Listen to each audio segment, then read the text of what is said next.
stream thing. Yeah, hold on. We got 50 seconds till it goes live. But what's up, everybody in chat? How we all doing? Hope you're all having a good one. Thanks for joining. SD and I will try and not piss off Nick today so that he leaves. Hello. I will try not to do that. Hello, everybody. Yeah, Leaf said he has a meeting, but he'll be popping in shortly. Okay. I love that he does that. I love that he's like, oh yeah, I'm just at work, but now I'll come in. I know, that's why I wasn't sure if he was going to join, because he's kind of random like that, right? He just is kind of like, hey, I'm meeting for 10 minutes, and then I can join for a half hour, and then leave for 10 minutes. Yeah. Yep, exactly. But yeah, he said he has a short meeting, and then he'll probably pop in. I don't think there's going to be anything that interesting in the first... I'm assuming in the next 18 seconds, we're just going to get Jeff Keighley's face being like, hello, everybody, and welcome to day 2 of Gamescom. Who's excited to be here?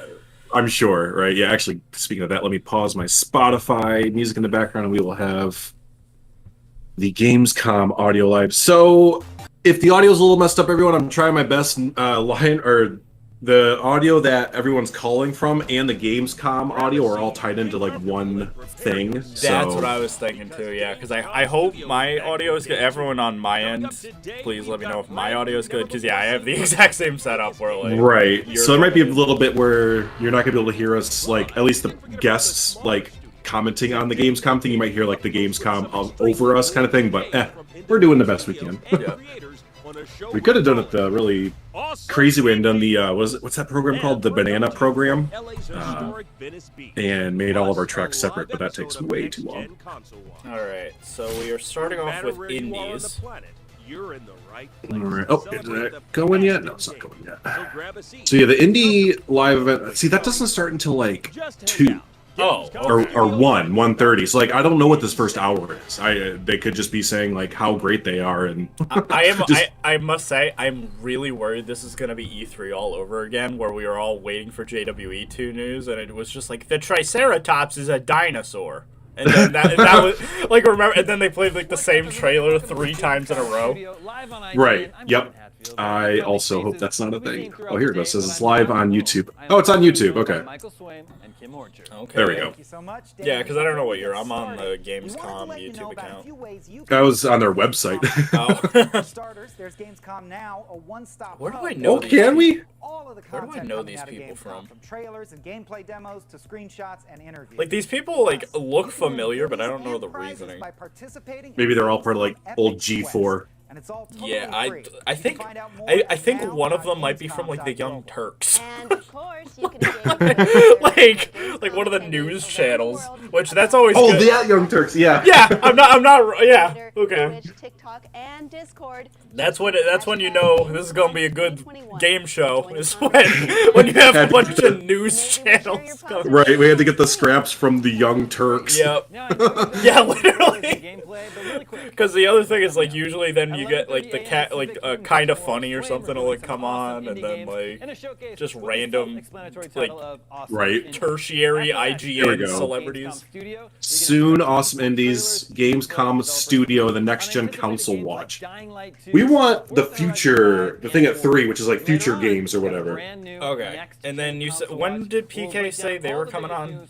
Around that, I think like 306 for some reason. Oddly specific, but yeah, and I think even Estan confirmed that on their Discord. He's like, wait, 306? And I was like, yeah, 306. I mean, to some extent, I actually kind of prefer that, because like, let's say you only cared about PK for that. You could literally be like, okay, right. I don't even have to show up at 3. At 3:03, they're gonna have some other game on anyway. I can just right. You know. Let's see, what's this? So yeah, that's what we're saying. Like, we don't know if we're gonna be interested in any other game until Prehistoric Kingdom is showed. But I don't know. We like games, so may as well see what's coming out. Well, because SM mentioned that he wanted to see Park Beyond.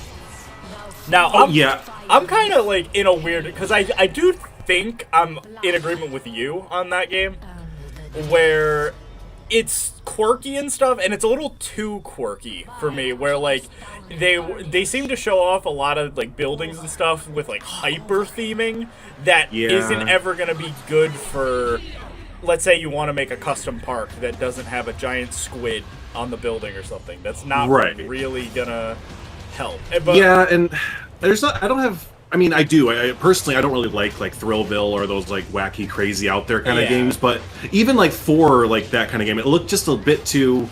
Well, and that's the other thing to consider. I might not even be remotely the target audience. It might literally be geared towards like 6 to 10-year-olds type of thing. Exactly, you know. Yep. So yeah, I don't know. We'll see from today. Like SDN's thinking there might be modular building. I don't think there's going to be modular building in it. I think he's just blissfully hopeful for everything after being spoiled with like Frontier and PK. Right. Hey Claire, yeah, no problem streaming this. We were planning on watching it anyways. We just decided that we'd do a dual stream of it, and hopefully all enjoy it. Gaming Beaver is playing JWE2 like right now. He's streaming it? Is he? I thought yesterday was their time they had. Yeah, I don't know. Like I don't know how that works out. Yeah, I mean, I guess maybe he's able to continue. I don't know. I don't see him streaming it. I don't know if he streams on Twitch, but I don't know. I only go on Twitch every Sunday night. I'm not gonna lie. I haven't seen the gaming play for free since he kind of switched to like not Planet Zoo and JWE. Yeah, I haven't watched Gaming Beaver in a while. Nothing against him. Just his content went a different direction. Yeah, that's why I was literally like in my video. I was like, I'm using Best in Slot's footage because I've at least interacted with Best in Slot and we have a pretty good relationship. That's the only reason I chose him. You know, speaking of that, like, else. I know we're in that Safari pack with you, obviously, but he's been really cool. Like ever since, like he likes my stuff on Twitter. He's like retweeted every once in a while. I'm like, damn, dude, you're like a big content creator. Best in Slot's a very good guy. Like he's definitely what. It's funny because he is the biggest content. Like everyone always talks about Rudy and Delaney. It's like no, Best in Slot's like 6 times bigger. He gets than like Delaney. 50 to 60,000 views a video. Yeah, exactly. Like, but what I like is he is fine talking to someone who is like 1,000 subscribers. Like, and like he doesn't like need to rub it in anyone's face or anything. No, yeah, I think he liked one of the diorama builds I did. I was like, that's cool, dude. Yeah, and like he pops into the modding Discord. He's a mod on the modding Discord, and we always make jokes about that because he doesn't actually moderate. He just hangs out because he's a big guy.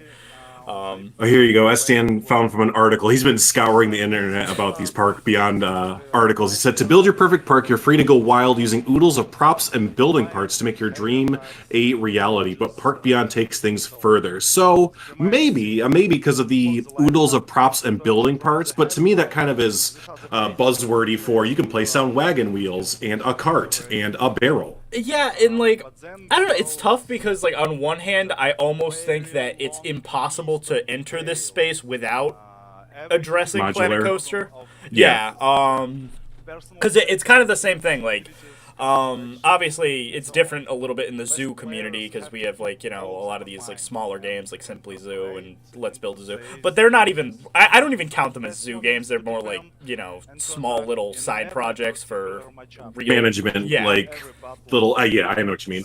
But if someone was to come out with an actual zoo game, it's impossible to ignore what Planet Zoo did. And that's kind of where PK comes into play, where people are like, well, it's not really competing with those. And it's like, it absolutely is, though, because if it wants to stand out, it has to do everything the other competitors do, and then do it better. Right, and I mean, if they're supposed to be not competing with like Jurassic World Evolution and Planet Zoo to an extent, and I know that the dev team doesn't like to hear this, but why do they look exactly the same then? Because I mean, not exactly the same, but it's the same like feel, aesthetic, just with added on. Yeah. Again, I wanted to make a video of that where like I love when they say, "Oh, we took some inspiration, but it's not at all copy." Yes, it's like if you play the announcement for early access trailer and like Planet Zoo's launch trailer, they literally time up the same. Like you have a lion roar. Yeah, a lion roars the same time as the like T-Rex roars. They have like in the launch trailer they have like a side shot of a gorilla, then it zooms in on the gorilla, and it's the same thing with a Nasudo. Like it's awesome. Literally shot for shot the same, timed to the same like music. See, score. And I think they shouldn't get like, because I've seen them a few times get like, no, we're not like that at all. It's like, don't deny it, lean into it. Like exactly. Why deny it when it's obvious? Just actually lean into it and be like, yeah, we are the prehistoric zoo building game that looks like the Planet, or there's other zoo building games out there, or whatever they want to say, but yeah. Lean into it. Yeah, because, like, it's one thing to be, oh, we took inspiration from Zootech, and, like, yeah, it was the first, we get it. Like, that's, oh, every 3D platformer took some inspiration from Mario. Yeah, we get it, but, like, there's certain games that you can say, I took inspiration from another thing that took inspiration from something else, like... Especially in a genre like this, where it's, like, so vague, like, a simulation tycoon zoo game. Of course you took inspiration from every other zoo game that came before it, but... Right, it's very apparent, though, that you're clearly taking inspiration from the modern incarnation. Well, who was it? I don't want to name drop, but I know they don't really care. Was it not Tobes, not Trico? So anyway, someone on your server, they posted in the Prehistoric Kingdom area, and they were for the new Prehistoric Kingdom beta things that they were teasing. They're like, I don't remember I remember when Planet Zoo added this to their base game too. Yeah. I don't know. Yeah. It was probably Trico. Trico likes to troll like that. He's really good at Planet Zoo comedy. Like, he's a really funny guy when it comes to, like, shit posting. Oh, I was watching some of his video. Well, he posted a fake quitting video or whatever, and then I went down the rabbit hole on his. He told me the details on that too. He has plans for follow-up videos for that. Good, keep it going. It's just really funny to poke fun at certain creators who do that. But there's a lot of tongue-in-cheek, like forum like jabs from his videos. He does that. He likes to make fun of me a lot, but I'm fine with he starts at, "Hey, what's up, you guys?" Trico. I'm like, okay, yeah. Like, it is funny. And, like, I do like that, where... He's doing it for you, it's like an endearment kind of thing, where he actually likes what you do and your content. He's just having a bit of a troll. I have no issue with it, because, like, he is, like, a friend, like, it's different, or it's like no different than if I, like, when Estan does the, like, hey, BeyondDrewTV here, or, like, it's literally the same exact thing. Winter Fun. We're talking about a user on a lot of the community Planet Zoo user who's kind of a fun troll and stuff like that. They do some funny things in the community. Again, I sometimes like some level of trolling in the community just because it lightens it up a little bit. Sometimes I feel like in the Planet Zoo community, things can be like a little, like, everyone's too serious. And they get, like, you know, a bit upset if you, like, make anything that's somewhat controversial.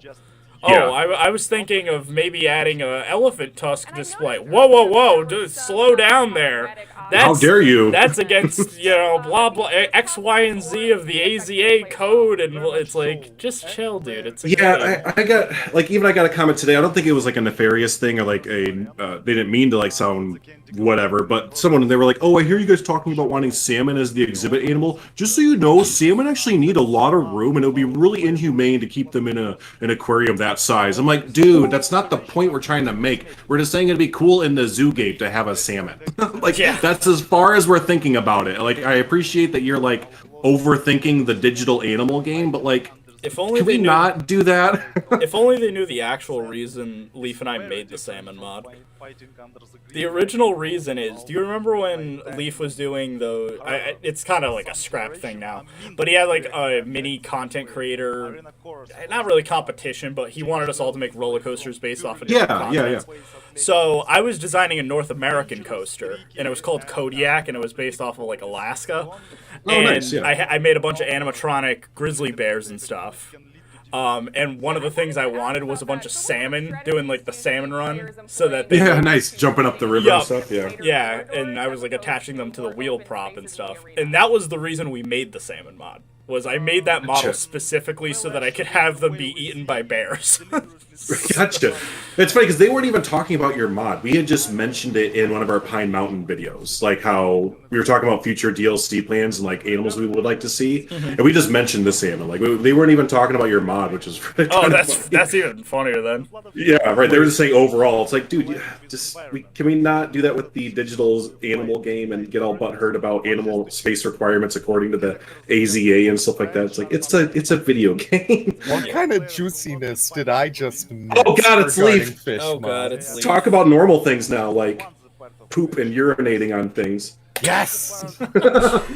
Again, I have to give credit. If anyone hasn't seen Leaf's newest video, well, it's not his newest anymore, but the 4-minute excellent video. Yeah. 4-minute amazing video. I think it's called like something along the lines of like the feature we need to add. The number one feature. Yes. Number one feature. Emphasis on number one. No competition. Yeah, that is an amazing video, and you should watch it. Right, and it just gets better. It starts off pretty, Planet Zoo video, and by the end of it, it's Oscar-nominated screenplay territory. Because like what I also hate though is like he brought up a lot of good points.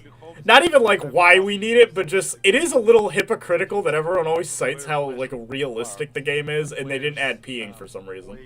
I mean, like, as much of a troll as it was, like, I was serious when I said the other day, like, it is kind of a good point, and it would be kind of a cool gameplay feature to add in. Like, yeah, it's just like a little thing where it's like, yeah, they went out of their way to add poop physics, so they didn't think once maybe you should also have them peeing.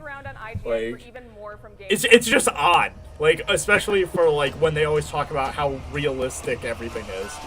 Right. And it's not Another thing is, too, Zoo Tycoon 2 had it.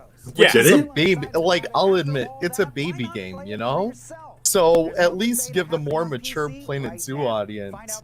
Now, did it work, like, territory-wise, like, with the peeing, or is it just, no, like, it was just because I was watching with Jurassic World Evolution 2, like, their territory marker that they have around the animals. I think it'd be really easy to implement something like that, where they could, like, mark down their territory, essentially. Even if they didn't want to do peeing, I just think it'd be cool if they could, like, scratch up trees or something. Right, and then it has, like, a little radius go around it for, like, 10 minutes or something like that, then it slowly goes away, and they have to redo it. Because I think that's my big thing with JW. I haven't even looked at the comments from today's video, which is probably a good thing. I actually will say that, like, I really like the interaction animations that they keep showing off with JWE2. Me too. I'm not super impressed visually with the game, but I think animation-wise, they definitely took a huge step up from the first game. Yeah, but, like, I was thinking about that because I did praise that at first too, but it's like, they should have, because that was, like, that's already in Planet Zoo to an extent, like, the animal interactions between each other, so I'd hope that they would move that over to JWE2. Yeah, because I do stand by the fact that this all could have been a DLC. This all could have been just drip-fed DLCs. I stand by that. They chose to do a sequel. That's fine. Yesterday I was kind of like, Nick, you're going a little bit too far, like you like to do. No, I'm just kidding. but then I watched Best in Slot's our Mosasaur video today, and man, I don't see where we needed a sequel at. Well, especially like the aviary system, right? At first we were all getting very excited about, oh my god, look, you can make all these different shapes. Then we kind of realized, oh, it's just the aviary system from Return to Jurassic Park, but now if you place down two of them, they just connect. That's the only difference, really. And going back to what you guys were saying earlier about, like, this could have been a DLC, this is, like, kind of like the Lego Star Wars thing, where, like, you guys know The Force Awakens had its own, like, Lego Star Wars game, and then they're coming out with the Skywalker Saga, with the whole shebang. I got you. And it's like, Taiwanese companies like Asus at least the Skywalker Saga gets such, like, worthwhile content in its form of a sequel. Meanwhile, Jurassic World Evolution 2 is kind of lackluster, and you guys know I like to defend it. I love my silly little dinosaur game, but I don't know, hopefully we can expect more going forward. Okay, I think that they're gonna throw it into DLC. Oh, Copy John brings up like a good point here. He's like, it's a great improvement, but it doesn't convince me. They still could have probably been a bit more ambitious. I do agree, because like, especially I think the most ambitious part is the $70 price tag. They have some balls to do that and be like, especially when normal JWE is like $5 on a Steam summer sale. Like, I mean, I told you guys this morning in our DMs that the only reason I can see that they're making this a sequel is because Universal came in and said, "Hey, we're making another movie, so you need to make another game." And they're like, "We don't have any ideas for another game. But we have some DLC ideas. If you want to make those into a new game." Yeah, exactly. Because that's what it feels like to me from an outside perspective. Which it kind of makes. What is this we're watching, by the way? I'm just very 80s. This is all Game Pass stuff. That was 80s. I'm playing the shit out of that on Game Pass. Because I am interested in how Planet Coaster is going to differ. Because I do think the Coaster fans are definitely like they're going to be expecting a lot, and I am wondering how different it's going to be. Water slides. Yeah, I'd say from my perspective as like the coaster nerd or whatever who played a crap ton of Planet Coaster, I'd like the obvious, which is the redone graphics and lighting and all that stuff. That should be expected, basically. Weather, which also I think should be expected in the sequel. But like actual gameplay things, like yeah, like Leaf was saying, water parks. Why leave those out? Let's go ahead and do those. Let's do parades, and let's have kind of my big gripe with a lot of Frontier games is can we get a management system that's not from 1999 and like, you know, actually have good management in their management games for once. That'd be kind of cool. Because I don't know, I'm a bit jaded because like I've been playing computer games since I was like, you know, 5 years old, and I'm like 30 something now. It's just we've been playing the same type of management style since like 1999 when Roller Coaster Tycoon 2 came out, and like every game after that has been doing the same thing. It's like, can we just evolve it a little bit now? Yeah, and so like I think what I fear could be the what is this, the B movie? What is I don't know, I'm this? trying to look at This is like the Gamescom trailer. Oh, okay. Yeah. So showing off all the different, yeah. Because I was just like, Team what Tops. was that? I always love that, like when you're just like watching an event like this and there's so much fluff that like sometimes you're just like, wait, what did I just see? Like what is like this is all just commercials for like IGN and stuff right now. But yeah, I don't know. Oh wait, we are live. Yeah, we're live. We're live. Believe it or not, we're live. That's how we're interacting with you. We're live. That's true. Brought to you by So, USAA. I'm curious. You keep on bringing up parades. Yeah. For Planet Coaster. How do you think that would work? I think it'd be like a node point-to-point system. So you just, I don't know if that makes sense, but yeah, you plop down a node and then things would go towards it. So that's the other part, is like, would it be able to make custom parade floats? Or would it just be like a pre-programmed thing? Yeah, I don't know. They probably wouldn't be able to do it. I would just like to have parades because they are a huge part of every part. It's totally doable. See, I just don't know the custom part. I don't like. I would love it if it was custom, but I don't think they'd be able to do custom. Maybe have like 4 different. You think so? Well, I think they could. I don't know if they want to, because I think the reality is, the reason, like, there's no difference between them making, like, customizable, like, coaster cars. I say the same thing. I'm like, why don't we have piece-by-piece coaster car builders? And everyone's like, no, that's impossible. It's like, why? All you have to do is combine everything into a blueprint, attach it to the car, and then as the car moves and rotates, the rest of the pieces also move and rotate. That is totally doable. Yeah, you're gonna have crazy people like Drac and stuff who are gonna try to make it into like a devil head that's like 1 billion pieces, and then the game's gonna lag to shit. But it still should be doable. Right. And I see no difference with that and like parade floats. It'd be the same thing. It'd just be you drag down a basic parade block, essentially. You layer a bunch of crap on top of it as a blueprint, and then it just moves down a set path. It just follows the piece that's attached like, to, yeah. Literally every system that people want in Planet Coaster really boils down to a modification of the coaster builder, because water slides could work exactly the same as the coaster builder. Mm-hmm. Exactly the same.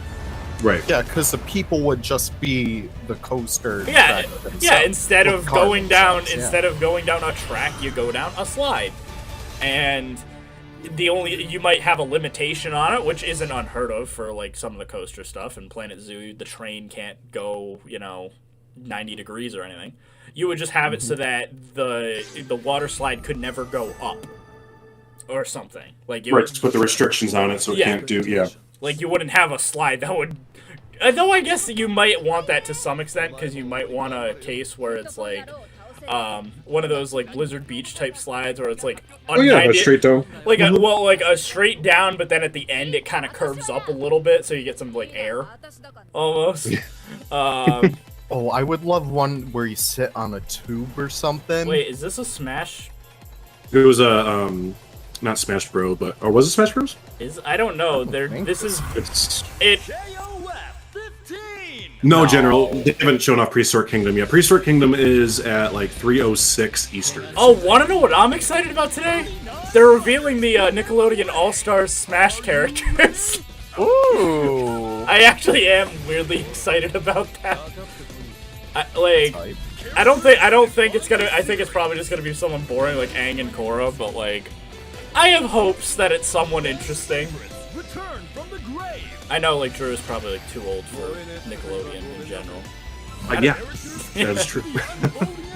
I was like, I don't even know if like you would have watched it in the '90s, because like even then, like. Well, yeah. How old do you think I am? I'm not 50. No, I know. Well, I grew up in the 90s, bro.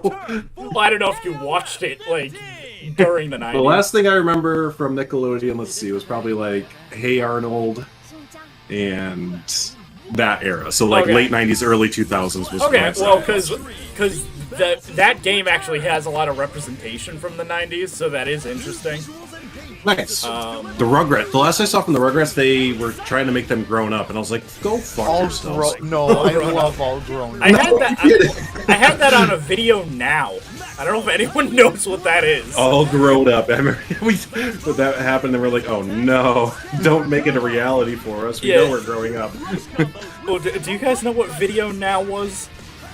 It was like was that like the Game Boy? Yeah, it was kind of like a Game Boy, and you'd buy some cartridges, and they'd have like 3 episodes of like random shows, and then you put it into it, and you could watch just those shows. Yeah. It was basically like watching a MIDI version, like a 8-bit version of a TV show compressed down into a cartridge, and you could just watch that one episode. Oops. Hit the wrong button. There we go. Now I'm looking at water slides in Atlantis. So that's where I am. Hold on. There is no way they did that. Hold on. Smaggle Daggle, they did not do that. If they did... What? What? Did they? That is weird, but I guess they did. They added Martin Luther King to Fortnite. Wait, what did you just say? They added Martin Luther King. They didn't. That is the most backwards in. That's a troll. It's gotta be, but like, no, PlayStation tweeted it. Time Studios has launched a new Yep, it's like an interactive I Have a Dream. What the fuck? They really did. Fortnite's MLK exhibit lets you watch the I Have a Dream speech. What? Through Fortnite.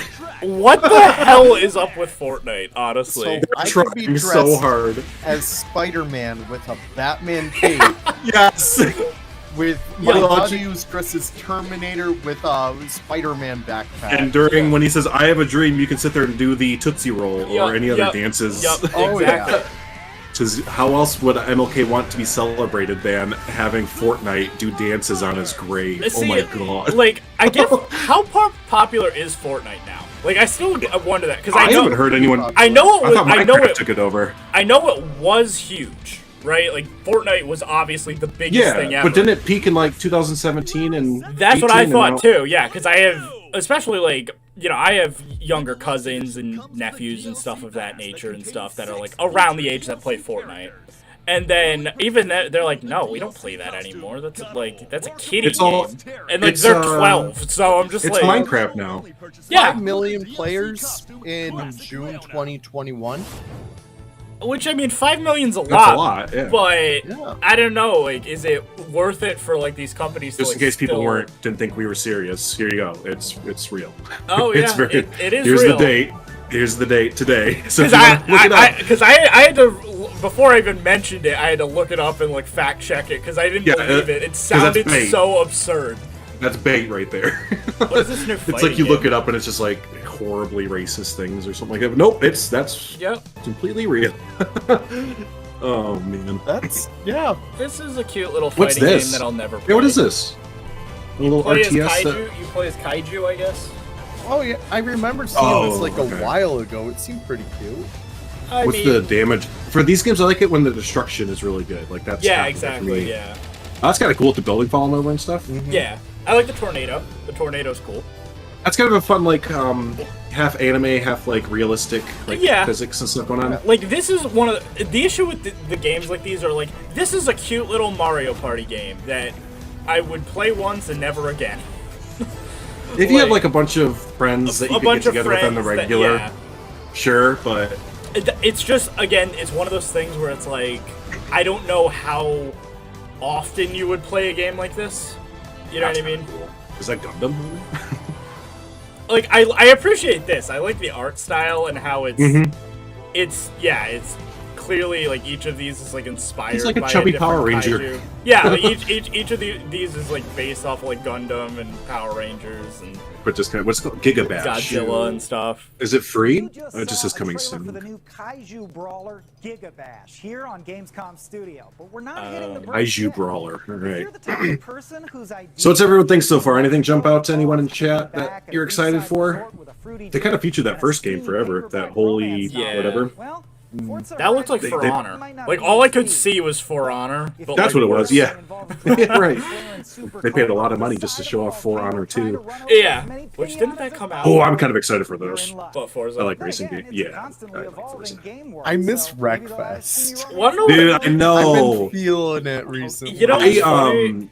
I just loaded it up like last week, but they must have, when they updated it, they changed their multiplayer settings because my multiplayer was broken again. So I don't even want to like look into doing it again because it took me like a whole day to get it going last time. Mike Brown, creative director of Forza Were you gonna say, Nick? Oh, I was gonna say, what's funny that you mentioned racing games. When is the next Mario Kart coming out? Mike? Didn't they just do one? Like Mario Kart No. 6? No, Or- that's like No, Mario Kart 4. 8 came out like 8 years ago. That's good, because that's your job. Wow, it seems like it was so recent. Yeah, That's a good point. it literally, because it was on the Wii U, like, and they just when did Mario? It came out in 2014.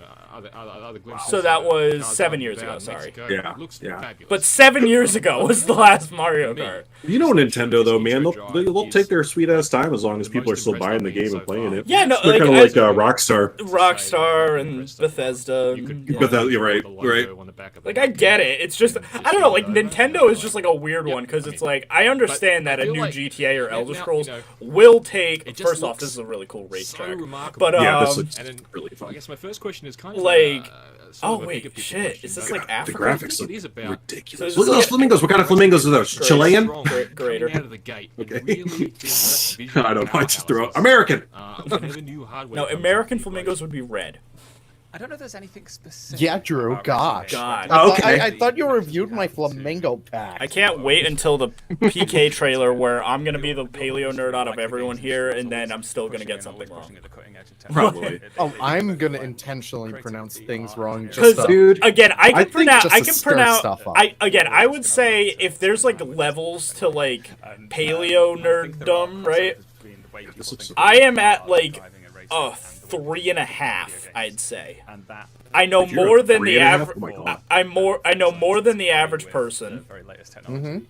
I know some of the obscure dinosaurs that like when you guys didn't know like Compsognathus or anything. I know that. I know like Kentrosaurus and Euphocephalus and some of these other weirder ones. But even with that new JWE trailer, I was like, that's a Quaigawangasaurus. Like I was like, I don't know. This isn't literal. This is a literal Chinese name, and I don't know how to pronounce it. They really well, if you're a 3.5, then I'm level Jurassic Park, whatever that is, because Yeah. I like that movie. Yeah, like, because I'll say that, like, a 0 is like you know nothing about dinosaurs. A 1 is probably you could name T-Rex, Velociraptor, and like Stegosaurus. But the Rising games are always kind of and maybe like a 2 is like Jurassic Park, where you know watch this. basically all the basic dinosaurs. I'd say. You know what I mean? Like if I showed you a Triceratops, you'd be like, "That's a Triceratops." But then if I said, "Hey, name 4 other ceratopsids," you'd be like, admirable "What?" for something people only ever really play. Though with. I mean, actually, now that you've How played hard are they to PK, get right? you might get a little bit And better. when you turn around to the team, and As go, if I "What? remember any of those We're gonna dinosaur go That's cars true. out of a plane." oh my God, Savannah, you're making flashcards. She is, yeah. Oh, So so we don't sound stupid when we're playing love PK. that. Again, I still can't get over that. I will. That one take two where you guys were on with Savannah, I was cringing so hard when you guys kept saying Bronchosaurus like 50 times. And no one said anything. It was just Bronchosaurus. I'm like, do you mean Brachiosaurus? The process of it. Whatever. Oh, maybe Big lizard. they are American flamingos. Yeah, so Oh. shut up. Like you guys know shit. They don't. I mean, that doesn't look like Mexico. I'll say that. Probably the best. That No, looks I like would- Africa. La Selva, yeah, no, that's Mexico. Oh yeah, but I'm saying like, it's probably next to Mexico City. yeah. They have really big Oh, mountains. this is nice. Yeah, this looks awesome. I I guess. won't buy it, but it looks nice. Just get Game Pass. Oh, true, yeah. I played the Now, you shit said out of on it. PC. Yeah, no one know. They do a terrible job at advertising it, but yes, Game Pass is on PC. Well- I've like turned like 5 to 10 people onto it because of that. The issue with Game Pass on PC is you don't get everything that comes to console. No. No, like I'm playing Crusader Kings 3 right now, Yeah. but I only get like probably like 75% of the game, but you don't get access to like the mods or the community like that or anything. And a lot of the updates take a few months more to get to Game Pass, but still, you're paying like $5 a month for. Well, I was gonna huge say amount of even games. like there's some console exclusives, like there because there's two types of Game Pass. There's like there's PC Game Pass, and then there's like what they consider the Xbox Game Pass, where you get both access to Xbox and PC. And because some games just aren't compatible on PC, so you have to get them like with an Xbox. Reasonably easy to handle. But other than that, yeah, I still think the PC version is pretty good. I only used it for like I think Microsoft Flight Simulator. But I enjoyed it. Let's just start with the really. I think Microsoft Flight Sim, and I played that for a few days. I didn't really get what to do after that. I was like, well, why don't I just go on Google Earth? Yeah, because the thing with Flight Sim is, I mean, my buddy, he's a pilot, huge plane nerd. So he loved the game. He was like, oh my god, this is the greatest simulation ever. Meanwhile, me, I'm just like, yeah, haha, we'll fly over Disney, we'll fly over Rome, we'll go to, oh look, there's my house, and then, that's... Now what? Yeah. I flew over. And yeah, same thing. My uncle's he used to be a pilot. Now he works in the radio control tower for Southwest Airlines, and he gets every single one of those games. And he has like the setup, the joysticks, the controls and everything for it. Those I guess pilot nerds. They're insane. They like live, eat, and breathe flight simulators and stuff. I remember like throughout high school, my buddy literally on our like 20-minute lunch break, he would just be like, "What are you doing?" And he'd just be on his phone, just staring at nothing. Because like a flight sim to me is never interesting because it's looking at clouds for like 20-30 minutes. And then you land, and that's the game. And I never understood the appeal of that. I'm like, there was a modded community, slightly modded community for Microsoft Flight Sim I was interested in joining, which was you create your own airline, and you start with like the lowest possible plane, and they like, and you have to like check in, and they give you like, okay, here's your flight for today, and you're gonna make X amount of dollars, but you have to spend this much in fuel. Like, do you want to accept it? Like, yeah, they actually made it like a full-on like airline management simulator. game. Yeah, that's cool. Yeah, because I think like it's just. In that, like a game like that seems more interesting to me. I don't understand the actual flight simulator part of it. It's kind of the same thing. Again, I didn't really see the appeal of like any of those like Euro Truck Sim or American Truck Sim. It's like, yeah, you're driving a truck down a road, and that's it. Like, I don't know, is that actually interesting? I guess to some people because they make a fuck ton of money, but like, yeah. Now, could you imagine, like, because I was thinking, like, maybe people can make the same argument for us as like zoo nerds or theme park nerds, but that's not even a little. You can't make that argument because for Planet Zoo, you don't just make zoos. If you want to, you could make Rome. You could make a recreation of your house. You could make an airplane. These games, like, could you imagine if they like gave you the builder part of it for like Euro Truck Simulator or Microsoft Flight Sim? They're like, okay, you can do this, and you can construct your own airport and stuff. Yeah, and you can design the plane and whatever. And yeah, it's like, okay, that I understand. Because even to some extent, like what you brought up is a good comparison to why I don't like Zoo Tycoon 3. Yeah, so, Because Zoo Tycoon 3 is literally a game about staring at virtual animals. So, yeah. you know, And driving go-karts. And driving Oh, go-karts. yeah, I mean, which that is did look pretty objectively cool. fun. It is And you objectively get to shoot the water like inside the pens and stuff like Yeah. that. That kind of stuff's cool. But other than that, yeah, I agree. But other That's why than I that, it's staring at pre-looped animations, which Right. the first time you see them, you're like, wow, that looks really cool. But after you've seen every animal in the game, there's nothing left to do. And so that, from that perspective, I would understand if that was every zoo game out there, or if there was a coaster simulator. I guess the best example for like theme park nerds is like Connect Disneyland, where it's like, look, you get to walk around Disneyland, and it's, yup, that is Disneyland, but that's it, you know, like, it's kind of the equivalent where, yeah, there's no real meat to the gameplay, it's just, you do it once, you stop and look around. and that's it, yeah, and you're like, yup, And that's like what I was saying earlier, like, if you're gonna do that, then I may as well just go on to Google Maps and do it for you free, know, yeah. and do it for free, essentially. Like, oh darn, I can't click things that are gonna interact with me, but it's still essentially the same thing. Yeah, exactly. Well, that's the same argument, and I know we've made it a lot of times now concerning like animal packs for Planet Zoo. Like, that's why we are so against animal packs, except for like you modders to get new rigs. It's because what do you do with a new animal once you get it? You plop it into the exhibit that you've probably already built for it. You look at it, and then you're done. Yeah, what do you do after that? Because I definitely agree with that perspective, where once upon a time, early into the game, I'd actually say animal packs were probably more valuable, because people were, it was like a pun intended here, but like a frontier for the game where it was like, I don't know what animals to build. Oh wow, there's a new animal. I've never made a binturong habitat. Let me research this. But at this point, we're coming up on 2 years now. There's so many. Every animal has been recreated by ZZ at this point. The ones that haven't been created by ZZ have probably been modded. And so I'd really argue that there isn't a single animal that could probably be released from a pack at this point that people haven't already built habitats for. Even aquariums, for instance. I remember I was building Mystic Aquarium, like my recreation series, before the aquatic pack came out, and not like the aquatic pack helped me or anything, but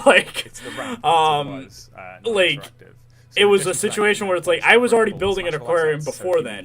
So let's say North America's probably coming out in the next, I'd say, few weeks, give or take. I mean, Dahlia kind of... I think I can say this publicly. Dahlia basically spilled the beans by, messaging Savannah on Twitter yesterday. I noticed she took the tweet down, but it's a good thing. Did she? Yeah. She took the probably because I favorited it. Yeah. I saw her post, I was like, oh really, Dahlia? I'll definitely like that. I mean, I screen grabbed it, so, you know, the evidence is there, the damage is done. Yeah. But, yeah, because I was like, is this smart to publicly post? He was excited and just, interesting. Yeah, I think it was just kind of like she was probably just doing PR. She was and then really like, excited. Oh, by the way, about Savannah, you're a Planet Zoo person. I'll message you next week. Right. Which, you know, kind of indicate, by the way, DLC probably, like, at this point, that basically confirms to me the update is going to be revealed on Tuesday and DLC will be on Thursday. Right? Like, that pretty much seems to line up. Usually it's how it works out there. And then I was looking at the date, probably next, or the follow, like the 7th would be the release date, which is early, compared to what I think some people were thinking, because it's only been like maybe 2.5 months. But I think it's totally doable, because I was going to say, if you then look 3 months into the future, that's early December, where they're going to be on Christmas. Yeah. Well, and they're needing to make up, because if you remember, what was it, Australia? Or whatever. Yeah. It took them like an extra week or two than normal to get put out, so they're kind of catching up, I think. Yeah. I will say, I'm not sure about you guys. I hope we get a sea lion, but after that, I don't really care what the DLC is. Yeah, no, and that's What about definitely... birds? So gotta get birds, right? Yeah, birds At are least cool. one bird model. We're definitely gonna get them. You know I know what you mean, though, because it's like what, and Nick, you mentioned this a while ago. I can't remember the exact context, but it's like, yeah, what more do we need out of the game? Like, what what other animal rig or what new animal is going to be put in to make everyone go, oh my gosh, I haven't played Planet Zoo in a year, but I'm totally going to come back because they added in blank. Yeah, because like as an example, the number one thing that a lot of people are talking about would be like a primate pack, because basically after we get birds and sea lions, the remaining unique rigs we would need are all different types of monkeys. Like we need a gibbon rig, we need a Safaka lemur rig, we need a baboon or something, like stuff like that, which I mean would be cool, but I don't really know if a Safaka lemur is like a must-have for a zoo game, and that's coming from someone who would and really I word it one. like that because we always gotta think of things from like a business perspective too, from Frontier's perspective, like what is worth it to them to put out to bring people back to the game. Exactly. And sure, birds make sense, the North American DLC that makes sense too, but then like after that, aquariums are the only other logical stepping point, and that's tough. they already did that. I mean, kind of. I mean, they had an aquatic pack, so what are they going to come out with? An aquariums pack? I kind of just drafted up a video. What I mean, drafted. I recorded one. And it's part of my like little speculation series. But they could introduce kind of like aquariums and touch tanks, kind of like how they have aquatic dinosaurs like Mosasaurus. Oh my god, I can't believe you called the Mosasaurus a dinosaur. But kind of like how they integrated I did it like that 10 times in my JWE video today. I don't know. I feel like that might be pretty good to have, but I don't see them doing it, unfortunately. Yeah. Well, as far as like the resources needed to put into like that whole new system and everything, like unless they're able to transfer stuff over from JWE 2, because we know those two games share the same engine now. I mean, they transferred over all the foliage from Planet Zoo, so... I think the issue I see with, like, an aquarium pack, too, is they kind of already botched it. Let's say we get a sea lion in North America. What other aquarium animals do we want? We'd have king penguin, seal, sea lion, African penguin already in the game. And then and if you don't want to do cetaceans, because we all know about, oh god, dolphins, evil, orcas, how dare you. So if we're not doing them, all that's left I can see is like sharks and fish, which I don't know if they'd be willing to do that, do them justice, because that's a lot of fish they'd have to do to like make it worth their while. Because I think it'd be really odd if they were just like, here is 8 types of fish, and one of them happens to be a shark species. Like, I don't know. I don't know if that's super appealing to anyone. Right. Yeah, and, that's where you hear a lot of people talking about, like, Frontier will probably support Planet Zoo for the next 3+ years. I've seen some people say, I'm like, I don't know how they would, though. It's not going to make sense for them financially to keep doing that. Well, I think that's why you saw an end to Planet Coaster as well when we did without like an announcement. Like, I don't know if they were planning on doing it, ending Planet Coaster when they did, because again, there was no announcement whatsoever, or if they were just like, well, this one didn't make as much money as we wanted it to, let's move on to console. Yeah. Wasn't it the same thing with JWE as well? Like, they kind of Alright, so hedging my bets right here. We're gonna get the same thing for Planet Zoo. That's what I've been saying all along, and people give me pushback, but it's like, you get about 2.5 years, give or take, of support for the game and DLCs, and then, this is a great game, Dwarf Romantic, such a fun game. Cute. It's so much fun, dude. You would love it, Leaf. It's like one of the games that you've sent me before and stuff. Little indie, fun little game. But yeah, no, it's usually about 2.5 years of support, and then they move on to the next thing, which is usually a console version of the game that they just stopped. There's no console version of JWE, right?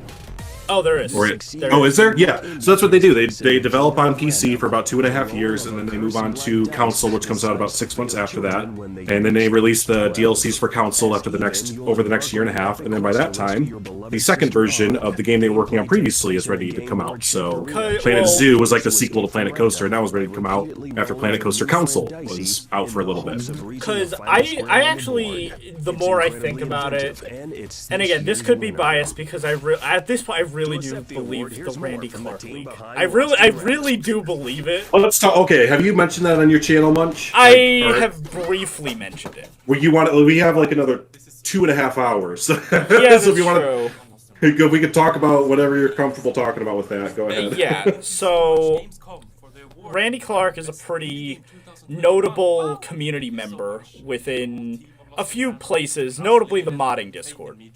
And I should mention, for business sake here, he has paid me a lot of money through commissions. So I should mention that there is a level of bias here.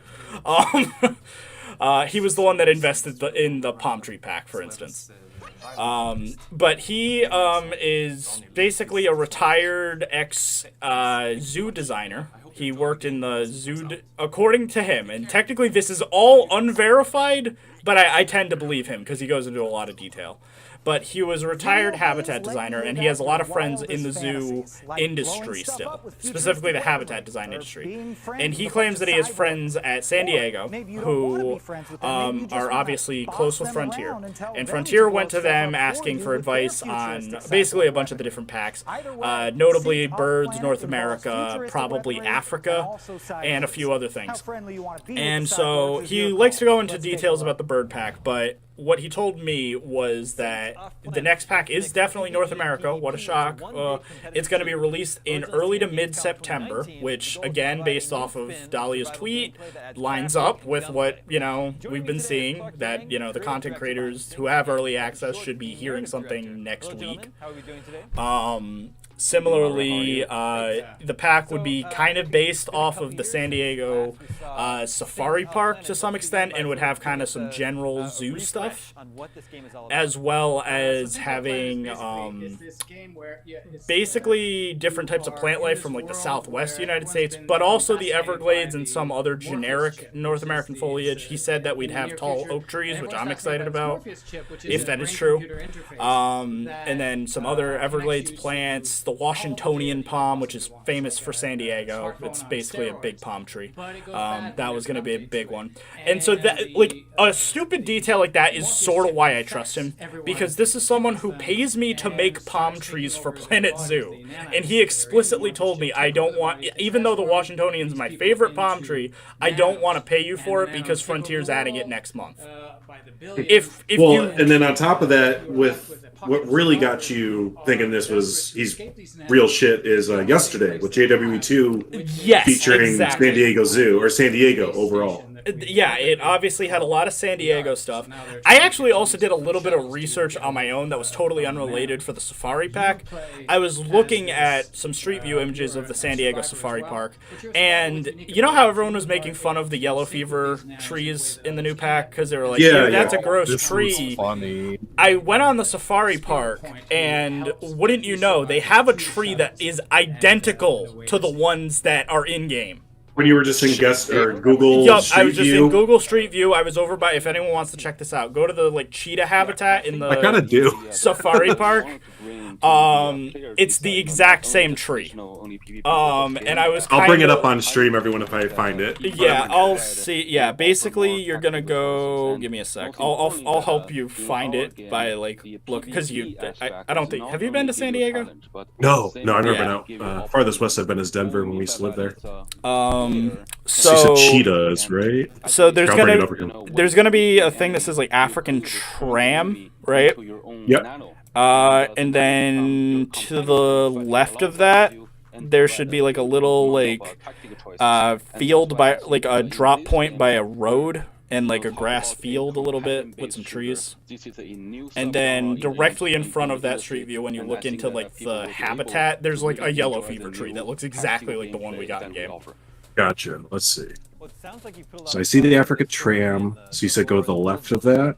Yeah, it's kind of in the middle of nowhere. Like there's like a big road and then the point closest to the road, I guess. Okay. Oh, I see what you're saying. Yeah, these little. They're little points. Gotcha. So it's not the Okavango outpost. It's like next to that, like across from that, I guess. We'll find it. Somebody seemed to be behind it. And then why does the player have these unique? But that looks like it almost. Because when you drop in, you're gonna basically see the duum palms.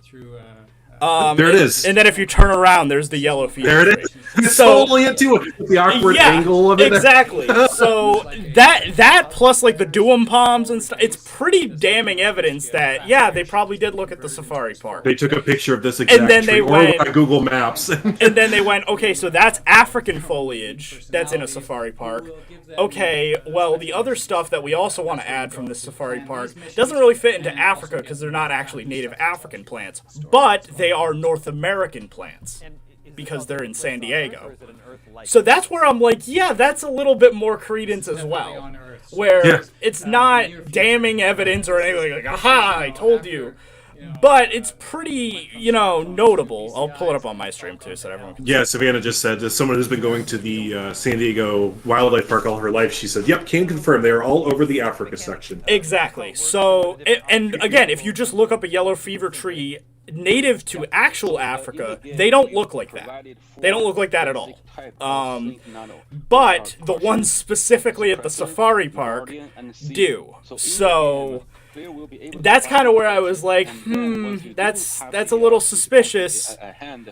And so basically, again, he has a lot of different claims. He says we're going to get food trucks in the update, and a new ride vehicle based off the safari park. He isn't sure which, but he does believe that it's probably the African tram because it's the notable piece of transportation that would kind of work well with the existing like monorail train systems and stuff we have in the game. And it was apparently supposed to be in the base game, and then they scrapped it.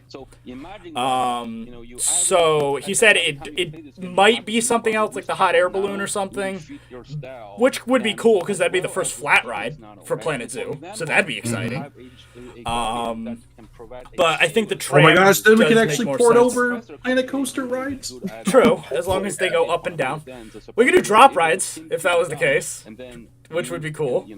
I need a drop guess right into a cheetah habitat. Not even cheetah, lion habitat. That'd be Nice. perfect. Again, but I don't want to get anyone's hopes up. I think the tram is a bit more likely, and it'll basically be a glorified safari jeep that'll carry more people. Do you guys have? Oh, here it is. Actually, I have it right here. I was gonna look at that. Have you guys seen the concept art of like Planet Zoo's general idea Yes. concept art? Yes. I'm wondering if I'm gonna bring that up if no one's seen it I before. think but I'm the wondering tram if might that have been has in the that. tram. It might. Yeah, that's what I'm wondering. That's what I'm wondering. Because I remember it had like the Jaguar and stuff, and Here we go. So anyone who hasn't seen this, this was like what I'm guessing is like their storyboard idea of what could be in Planet Zoo eventually, kind of thing. So these are all just general ideas that they threw out there, like, hey, this would be cool, this would be cool, and then a concept artist makes a rendition of like what they say. So yeah, if you haven't seen this, there's some really good stuff in this. A lot of stuff has actually come to fruition from this concept art. But if we look closely, I see a there's chair a tram. swing. There is a tram. Yep, there is a tram right On the there, left, number 26. Smaller transport, it's Yep. called. And then number 27 here, small animal-themed rides other than roller coasters.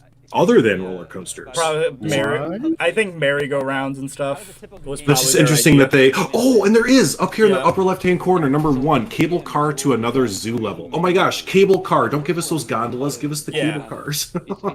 Which is funny, like that's an odd one because the San Diego Zoo is what they inspired it off of, which has cable cars. They don't have they call it a gondola, but it's closer to a cable car. Yeah, absolutely. So it is kind of odd. And that food truck is there too, number 16.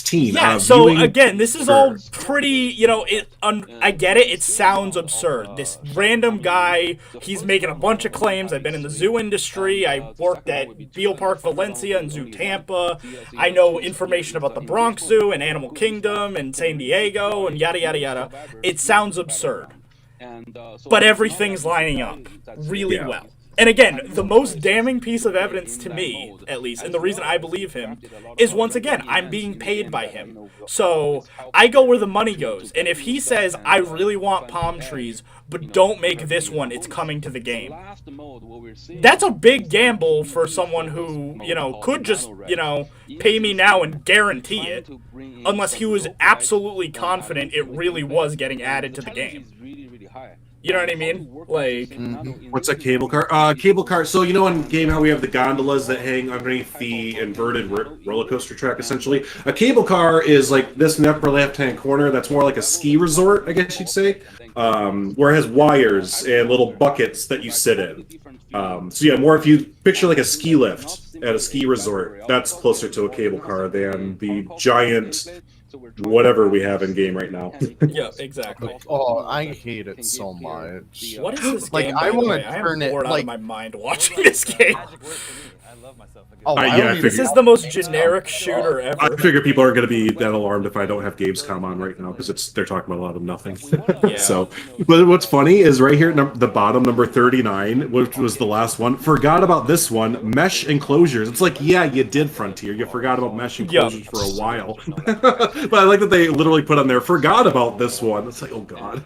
Yeah, like, but that's just kind of where like I'm at, where there's a lot of stuff he mentioned, because and this could be the controversial thing, because again, according to Randy, doesn't know the animals, but he does know the conversations that Frontier had with San Diego, and one of the things they asked about was moose, for instance, which I think everyone would be like, moose, obviously, it's the most obvious animal. Apparently, no. San Diego was like, no, don't include moose. They're not in zoos. They're really hard to take care of. They have no conservation value. And apparently, Frontier was like really intrigued by this, because this was apparently at their very first visit. And basically, yeah, San Diego was like, you know, because I guess Frontier, one of the employees went and said, oh, do you have moose at the zoo? And then they're like, no, we actually don't. And they're like, oh, why not? And then they explained to them, well, you see, moose don't have any conservation value, and they're really hard to keep. They're really shy and don't really do a lot, so they wouldn't be really that appealing for guests. Not to mention they don't do super well outside of their native range, so, you know, they have to have like colder climates and stuff. And I told you, like, because I can't remember if it was during my live stream or something, but yeah, you were mentioning that, and I was like, well, they have to have moose, and you're like, well, but why? There's no moose. I was like, because Zoo Tycoon won. Literally, that's it. Well, that's the entire reason. And Zoo Tycoon 2 had them as well. And so that was my argument. But at the same time, I definitely could see Planet Zoo being like, well, you might be right. Like, if we're talking about, like, and I think in their head, they could maybe choose moose still, but it might have been a case of, we're doing it only because they expect us to, and not because we want to. Because I definitely do see them trying to lean more on the, like, on the side of realism. Like, you came to, you know, you went all this way to an American zoo to ask about their wildlife, and we're like, hey, moose, should we include them? And then if they're like, no, don't, because there's no value in there. I mean, again, this is the game where you could pop down a cooler and have snow in the middle of the Sahara. You could, and again, there's a lot of, again, yes, obviously, I hate that argument too.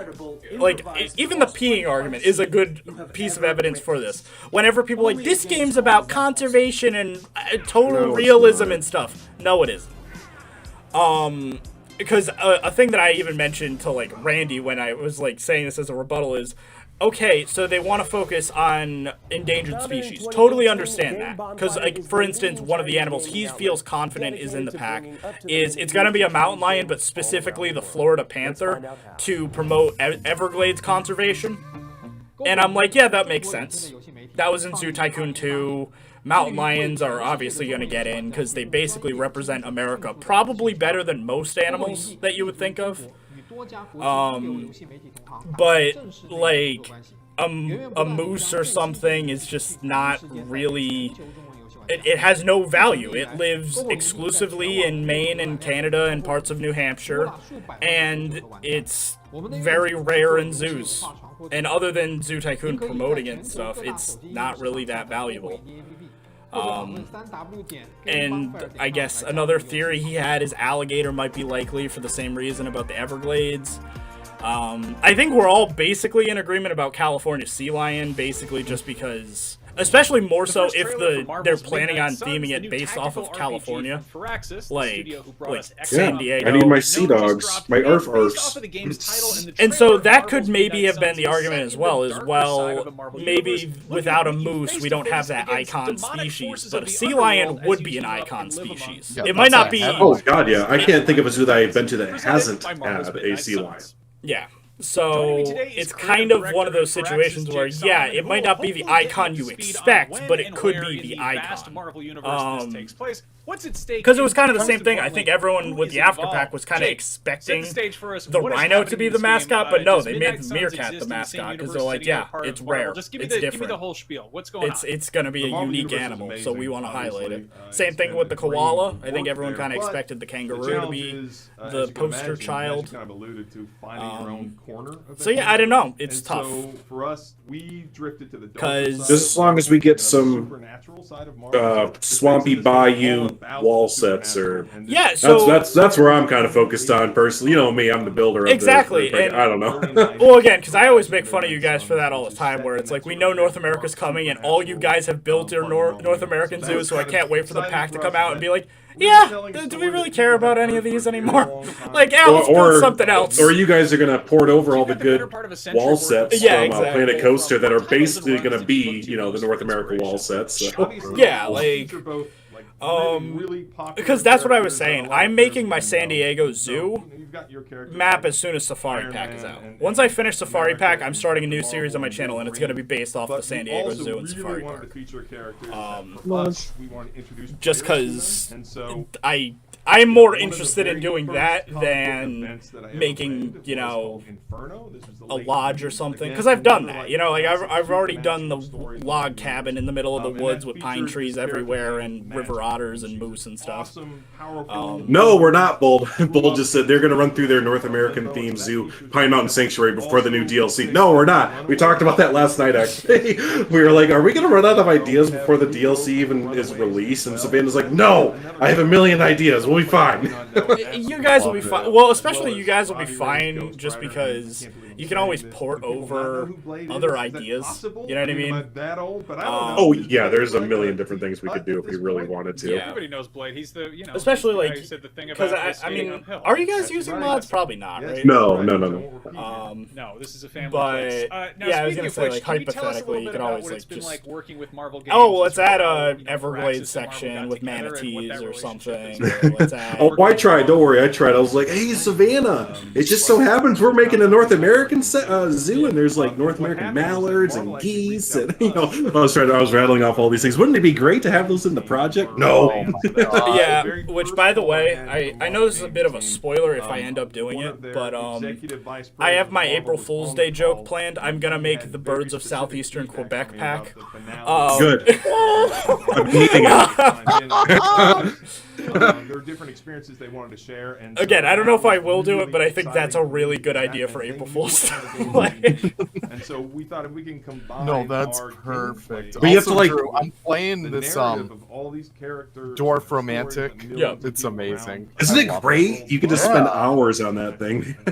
Midnight yeah, it's a great little title. Customizable original character in the form of Hunter. Can you tell us a little bit about who we are playing as? Yeah, has anything cool been shown off? I'm looking right now, except for Forza 5, to be honest, no. Like, I could give a rip about this new Marvel game see, here. weirdly enough, yesterday I was more excited than the ones I've been seeing today. Because, like, yesterday there was a lot of stuff. I obviously only cared about, like, the JWE trailer going in. But there was a lot of, like, pleasant surprises yesterday. There is, like, a weird new MMO that's, like, this really kind of weird art style where, like, you're a chibi character in, like, a super realistic environment and stuff, but like it looked really fun. Like it was really weird because it had like a lot of weird combat that was like movement based and physics based and stuff, and it just looked really fun. It was like a weird 3D platformer MMO Risk of Rain-esque like game. It was the coolest looking thing. At least it wasn't. What was the last thing that we all sat in and reviewed where they released like all of those Metroidvania games? Oh yeah, what was that, E3 or whatever? Yeah, where I made my drinking game. Yeah, where there was a Metroidvania game that came out. Take a drink.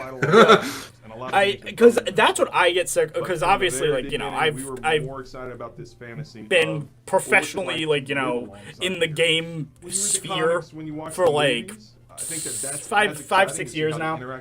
And so I've just seen it all. Every year, E3, Gamescom, PAX, whatever it is, it's the same shit every time where it's like, and now for the indie showcase, a new style of RTS, by blah blah blah, some random animal fruit game. And then this is a new artsy game that's, you know, clearly just, it's got a pretty art style, but the reason it's pretty is because they're trying to, like, make it low poly and stuff so they can save on art assets because it's expensive because you're an indie game. So, like, there's just certain, like, things that kind of happen because of the type of logistics standpoint for games. So indie games often go with, like, more artsy, stylized art styles just because they're cheaper to make and easier to do. And then the big AAA games like to make big, fancy, post-apocalyptic shooters that are space-themed because that's what sells. Halo did it, so why can't we? And like even Frontier's doing it now with Lemniscate. Lemniscate does not look any different from any other game, even though they keep promoting it. How like, uninspiring does that game look? Like, yeah, it is. And the issue is, I actually like the mechanic in it. I like the idea of it. It's just a boring aesthetic. Yeah. Yeah, it just looks like Call of Duty from 2015 kind of thing. Exactly. It has the same, like, little bit of grain, like cinematic grain on it, and all the textures are a little bit sharp. It just, yeah, everything has that same dull look to it since like 2015. Yeah. I also hate these interviews. I do too, dude. I respect They the do developers. nothing for me. I respect the developers. I get it. You worked hard. You want to talk about your game. No one cares, though. No, like this is not this is not swaying anyone. I know it's. I totally agree though. Like it sounds so harsh, but it's not doing anything to help your game at all. Yeah, like, well, because it sucks because I know, like, let's say I was like, you know, I released Hambo or something like at one of these events. I would want to talk about it, but like, I understand. No one cares. They just want to see eyes just glaze over and they're like, Yeah, they just want to see gameplay, and if the gameplay isn't that interesting. And the other issue is, especially these events where you're 100 games back to back to back, you're gonna find a lot of patterns, and they're all just gonna mesh together. It starts to sound like a sports interview. It's like, yeah, we went out there and gave 110%, and we had some deadlines, and it was kind of hard, but the team came together, and we really pulled out a quality product in the end. Like, that's your speech, just I'm even looking at this interview right now. Hey everyone, check out our new game, Dying Light 2. It's like, this is generic as hell and just boring. Yep. It's like, okay. Use the same buzzwords. Last time we showed you the monsters. This time we're going to show you some more monsters. I'll definitely remember this one, except for the last one. You're right. Exactly. I know. Listen to us being a bunch of complaining facts. Again, it's not even an issue of the games. I think it's just these events. The marketing. Yeah, the events only seem to hinder actual sales, in my opinion. Yeah. Well, that's what we were talking about for yesterday's event. Why it was so great is because they didn't do the fucking, like, we're going to have a skit in between every single game. Yeah. No one gives a rip about a dance routine. Oh, yeah. Video game I hate those too, where they, like, decide to, like, do, like, and now to play the Piccolo version of the game's main theme. You know, like, and then it's like a 2-minute cello, you know, fucking performance. Right, and everyone's just sitting there just cringing. Yeah. Like, fucking just stop and show me the game. Yeah.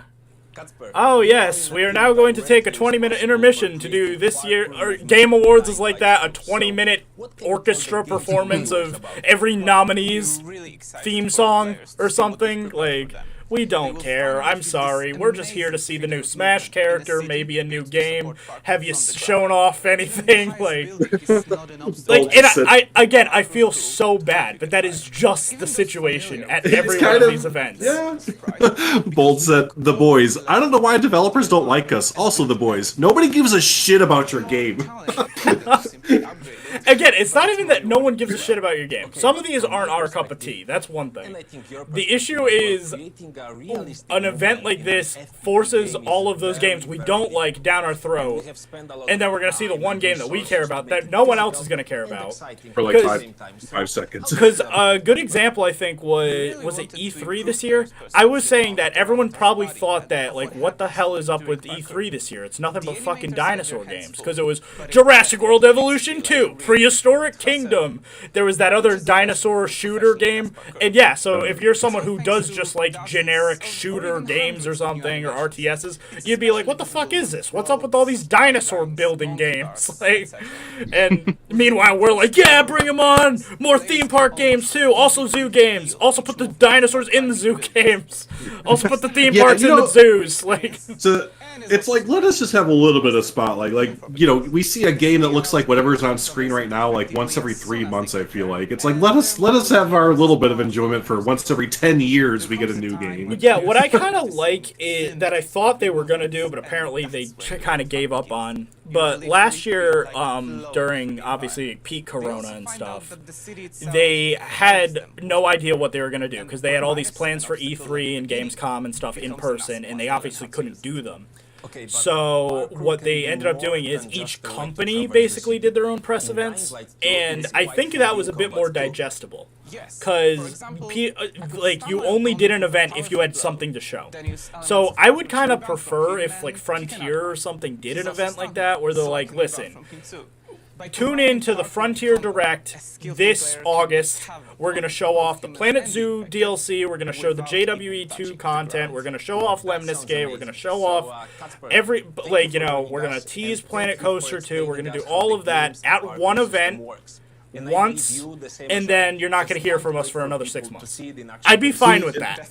I'm wondering, with like theirs, because they broke off from everything else for E3 and they started their own, and to my knowledge it works out pretty damn good for them. Yeah. Well, that's what I was wondering, is how good this exposure is for companies to go through for like Gamescom and E3 and stuff like that, or like you were just saying, Nick, just do their own Gamescom, you know, for themselves. Do a Frontier Con or Con kind of thing. I wonder if that would be more beneficial, especially today in the digital age and social media age. Like, do they really need to like spend all this money for these events to get like noticed? Well, because that like brings up like a point that, you know, obviously my audience and most of our audiences basically, or they're all here for Planet Zoo primarily, and so they're interested in the Planet Zoo news. And I know there was like a rumor that like, oh, we're gonna hear Planet Zoo, they're gonna announce the update today. Oh, the DLC. They're gonna announce it today, and I'm like, no, that's suicide. Now we know it's probably gonna be next week, but which makes more sense, and that's what I predicted. But if they did it today, that would have been suicide, because it would have just been eaten by everything else. No one would have cared. Yeah, like, okay, so JWE2 got a trailer yesterday, and PK gets a trailer today. Yeah, let's just throw in a Planet Zoo trailer. That's a good idea. Like, no, that would... Like, yeah, we'd be excited, but we also, you know, us content creators that are basically loyal to all of these games would be like, what do we cover? I don't know. Like, all of it, but then the algorithm doesn't like us, because then it's like, you know... So you have to split this stuff up and give some breathing room, because like I think even us, we're in a situation where we all got our JWE videos out, and then we have a PK. We probably have to get PK videos out today. You know what I mean? Like maybe tomorrow if we give it a day to breathe. But right. And then, you know, because the other thing I'm worried about. I was saying, and this could be a conspiracy theory, I don't think it's actually going to happen, but what if they do shadow drop the beta today? What if they're like, Prehistoric Kingdom, the trailer ends out today, and it's like, whoa, what the fuck? And then... Dude, I'd almost be a little bit upset, because... Exactly, because they'd be like, we need to prepare for that. They can't just do that, like, fuck me. But I know some companies do that, you know what I mean? Right. So I would be a little bit upset, because I'm actually busy tonight. I can't make any videos after this. Bingo! That's why I wanted to do my stream. Exactly, and so, like, next week, right, it'd be like, oh, fuck, like, okay, there actually is Planet Zoo news, now we have to cover that. but like we're busy because we had other videos lined up that now they have to get postponed because we have to talk about this thing that's relevant, and that's sort of the. I mean, this is nitpicky content creator stuff that no one cares about. They're just like, just cover what's important, like what's relevant. Yeah, but what's important? That's we have to find what's important and dictate timing for what's important, and so yeah, just cover what's important is a very open-ended statement. Because like as an example, I wanted to do a few videos, maybe doing quote unquote North American speculation, and I'm just like I don't even know if it's worth it because there's so much back-to-back news lately that like by the time I get that video out, the next day we're gonna get the reveal. Like right. Well, I mean, speaking of that, it's like, just so everyone knows, there's a reason that myself, SD, and Savannah, and Zoof are making a North America park right now because we're getting into the algorithm early. We're trying to build up our presence basically a little bit early, and yeah, this is kind of one of the ways you do it. You gotta think ahead. It's a 4D chess move for YouTube stuff. It's kind of funny. A gaming thing. You gotta think ahead. I've seen both things happen. I've seen, because I feel really bad. I remember Zekin and Thrive did that for Africa, but they totally misunderstood what Africa was gonna be, and it backfired. They spent like a ton of they spent like 2 months making like this African savanna park, and then North Africa comes out and none of it was usable because it's a desert pack. Oh no, yeah. And I felt so bad because I was like, yeah, there really isn't anything in the North Africa pack that was useful for savannas other than maybe the sticks. And I was like, oh, you guys, and they really did. They just basically ended up scrapping the project. But I felt really bad because I was like, yeah, they tried doing that by jumping in ahead of time, and then it backfired. And so, like, I do worry about that to some extent where, yeah, you guys are going for more of like a Eastern United States type thing. And then, yeah, what if it really is just, San Diego, this, it's based off of, it's a desert, but like there's palm trees everywhere. That's gonna really mess with like, okay, well, I mean, honestly, it's not those because what we're finding right now with Pine Mountain is that regardless if it is like the specific location we're building for, the hype is real right now for a DLC for Planet Zoo. Like we're getting most of my hits for my videos are from North America DLC, New Planet Zoo DLC, and something around there. Like all my tags in my videos, they're ranking really high, and the analytics are saying people are searching those things out. So we're kind of getting prepped in that. So even if it isn't that, like that's okay. We still had our views. I also think it doesn't really matter because if it really is if Randy Clark is right, you can use the new props because apparently it's kind of generic zoo stuff and like new wood types and stuff. It's not like hyper specific from what I can tell. Right, and that's, if other people want to, and I actually play into our favor, actually, if everyone else wants to build a desert San Diego type zoo, then have fun, because we have a unique different perspective on, basically. This game actually looks kind of cool, by the way. Just it a actually little bit does. This kind of looks really cool. I like games where you can swing around. Yeah, the Assassin's Creed type physics or whatever. Like Mirror's Edge type, PK, everyone is at 3:06 Eastern. Yeah. 3:06 Eastern is when they are coming out. Like another an hour. Yes. Little less than an hour, but. And again, I love that. I love the idea that we're gonna get it. We're gonna be like, oh my god, that looks so cool. Look at the waterfalls. Look at the mammoth, and then it'll be over. And then like. But it's just funny. Like I love these events because everyone gets excited for like the 2 seconds of gameplay or whatever. Right. And that's, I even told everyone that it's like, I fully expect that we're going to only have 2 games, maybe 3 with Jurassic World Evolution 2 that we're going to really focus on. And anything in between then, if we see something cool, if not, we know what we're getting ourselves into, basically. Pretty much, yep. And I was going to do this anyways. I was going to probably, if not streaming it, I was going to have it out in the background and be building the safari park or something else. I was like, fuck it, may as well stream. I like these types of streams because they're just talking. It's basically a glorified podcast, but it is. Without, unfortunately, SDN couldn't make it, so it's not a technically it's not a Take Two podcast, but it's a Take One podcast. It's a Take One. That's right. We're doing this all in Take One. Yep, exactly. It's okay. He's tweeting Park Beyond. Oh wait, did they release footage? Oh, okay. I'm I'm gonna Did they? pull. Yeah, they did. I'm gonna pull this. I thought up they were on doing my- it on Gamescom. I thought so too, but I'm looking at this right now. Oh, okay. So this is the Let me- coaster creator. It looks like Hello and welcome it to looks Park like Planet Beyond's Coaster. roller coaster editor videos. It kind of looks a bit smoother. First look. Here we go, everyone. Let's look at Park Beyond here. Let's. It looks like coaster, but actually it looks a little smoother. Here, I'm actually going to mute you guys for a second. We're going to watch the trailer.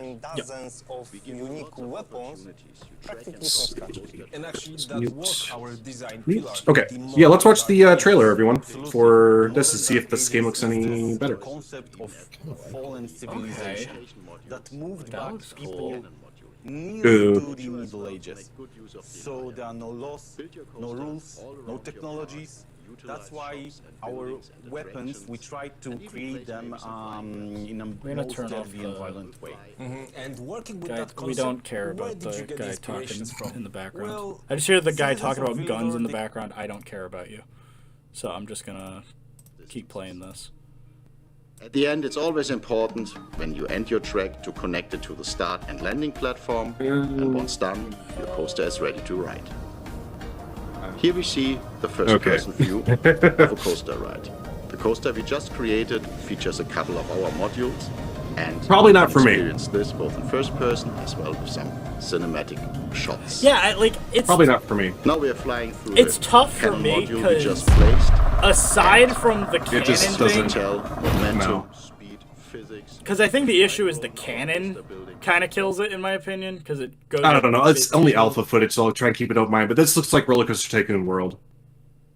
I kind of. I can kind of see that. kind of really like it because you couldn't do this kind of wacky stuff in Planet Coaster, and I know wacky stuff isn't everyone's cup of tea, but if you can do like in-depth building with it and do some freaky coasters, I'm on board.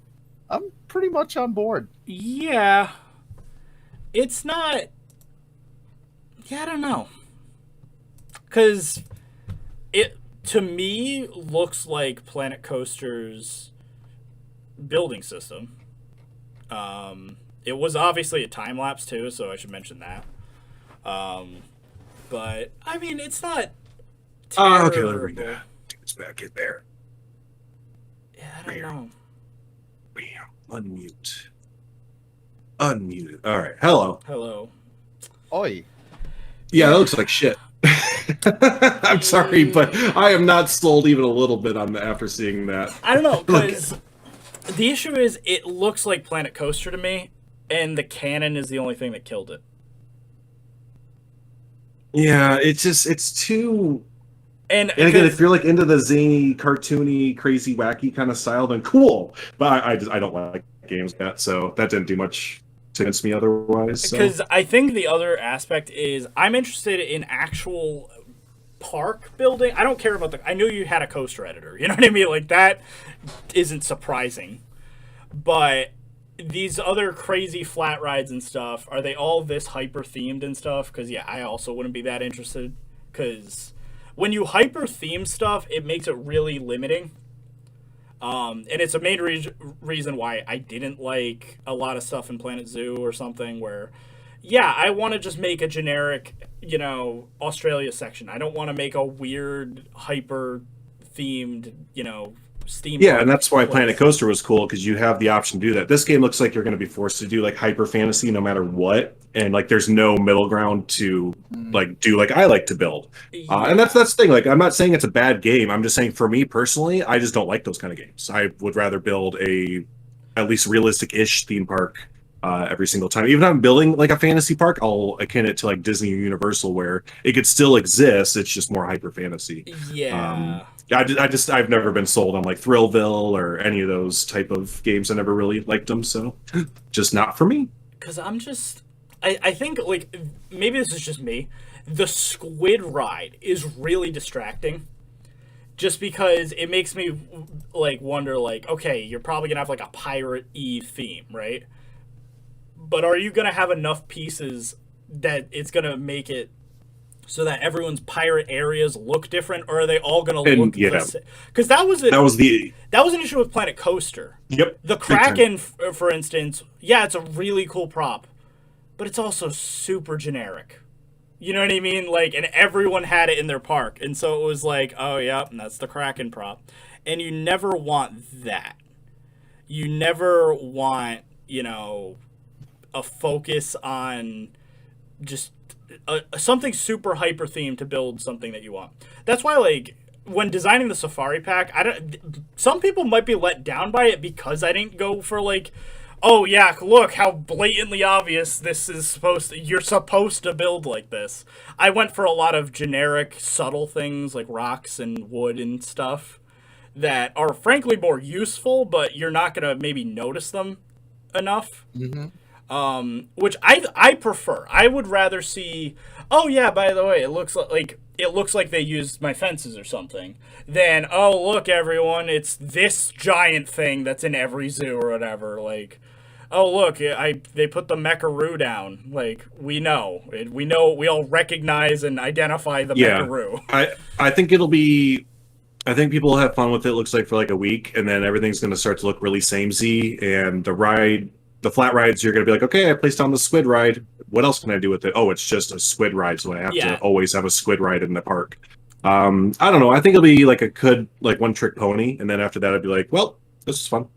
Yeah, I don't know. It'll still be pretty fun. Because I'm even reading like Estan's tweet right now, and he's like, oh, it looks like the article says there's going to be a lot of customization, but it also shows the giant squid ride that is so hyper-themed that I know that this is all part of the same thing. Like, there's tentacles and stuff and gears, and it's like, yeah, this is cool, but that means that anytime I want to make a spinning ride, it's going to have a giant octopus.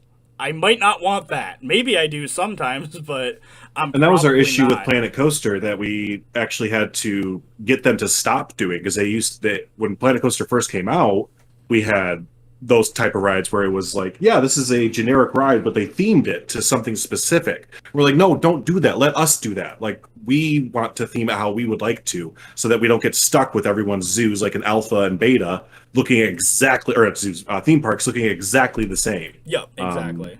So yeah, hopefully that doesn't happen with this ride. It sounds like there's some more like FlexiColor stuff. Like Estan was mentioning, planks that you can do FlexiColor with, and people are building. Cool. But something that interested me is that same article mentioned that people were building walls out of planks, and I'm like, is it because they don't have any walls to build out of, so that they're making walls out of wood planks, or like what is it? So I'm still wondering if we actually are going to get like wall sets, or if it's going to be like, here's 5 barrels, here's 5 crates, here's 2 planks that are wood, you know, and like that we get general props instead of actual building materials to use. Which is fine, because I think it's fine if this was PK, where you have scaling. Because that was the thing that I found where PK has 10 rocks, right? But I don't think anyone is ever going to complain, even after like early access and stuff, about wanting more rocks. Everyone's fine with the PK rocks because you can change them to whatever color you want. Probably they'll even extend it so that you eventually can just make true FlexiColor rocks, where you can make them any color, even wacky stuff. I think that was confirmed already. They have that going. But even like in the current state, you have like 10 different, you know, textures that covers basically everything. But I can scale them to whatever I want. So I don't really care about, I don't need 50 types of wood sizes. I just need 3 wood textures, and then I can stretch it to be as big as I want. And I'm fine with that. And that's a reason why Planet Zoo has such a high piece count, is just because they have to compensate by making, here is one prop, and then here it is slightly larger, and then here's a really big version of that. And then if you're like, can I have a smaller version? Oh, well, that'd be a whole other update. We'd have to, you know, like, just because we can get around that with scaling. Yeah, right. Well, and I even said that with like foliage too, like trees. This is back in Planet Coaster days. I was wondering if we could give us, you know, a few basic tree shapes, and then let us FlexiColor the tree, and then we could like reuse it a million times, like the sycamore tree. If I could take that and redo the shading of the green even on it, I could reuse that tree a million times over. Yeah, it would look so good. Or the eucalyptus, if you just had swappable bark textures or something. I think what's even funnier is they use a program called Speed Trees, which is pretty standard in the game industry for making trees. But what's funny is why don't we just have procedurally generated trees in game? Yeah. Why don't I just right. have a palm tree, and then I just place it down, and it randomly generates a unique palm tree? Different variations of it. Yeah, you mean like City Skylines? Yeah, and if I don't like it, okay, I re-roll, and then here's a new palm tree. And then if there's one I like, I can copy it or something. Well, and we have that a little bit in PK, where we have the brush. So and that's if you don't like what the brush does, then okay, delete it and go in and make it yourself by piece kind of thing. Exactly. Yeah, and because I would be fine with that. Like I think there's a lot of cool procedural stuff that you can get, and I'm definitely more excited about a game that could do that. Like I am interested in what Paralives does, because Paralives has a lot of cool systems like that does have me interested. I never played The Sims 4. I played The Sims 3 a decent amount. But I am interested in Paralives just because they do seem to have a lot of those like weird little things that do seem to add a lot of customization potential. Like, oh yeah, so here's the painting, but in game you can change the cropping of an image or something. That's really cool and really useful. Yeah, it is. That's really cool. Even though it doesn't seem like it, it's very, very useful. And so I wouldn't be surprised if Paralives maybe looked into, when they get to foliage, a randomizer or something. And you could be like, here's a tree, and then as you stretch the tree, it dynamically grows the log so that it's not just, like, that's the only thing I don't like about PK when you stretch trees. It just stretches the tree. Like and the leaves, textures, leaves and textures and all. Yeah. It'd be cool if they made it a bit more like the mulch and stuff, where they have world space normals. So you can stretch the mulch to whatever size you want, and it's never going to look low resolution. Same with the chain link. So I'd kind of like that if they did that with some of the trees. They made the bark a world normal, and then the tree just dynamically stretches, and then the top of the trees and the leaves or whatever will always stay, pretty nice looking. I'd like that, but They just show off. What was the name of that game? Changing Tides? No. Roots of Pacha I'm only interested in because I know it's a Critivo game. Townscaper. They just showed off Townscaper. Oh. That's so cool. I mean, it's cool.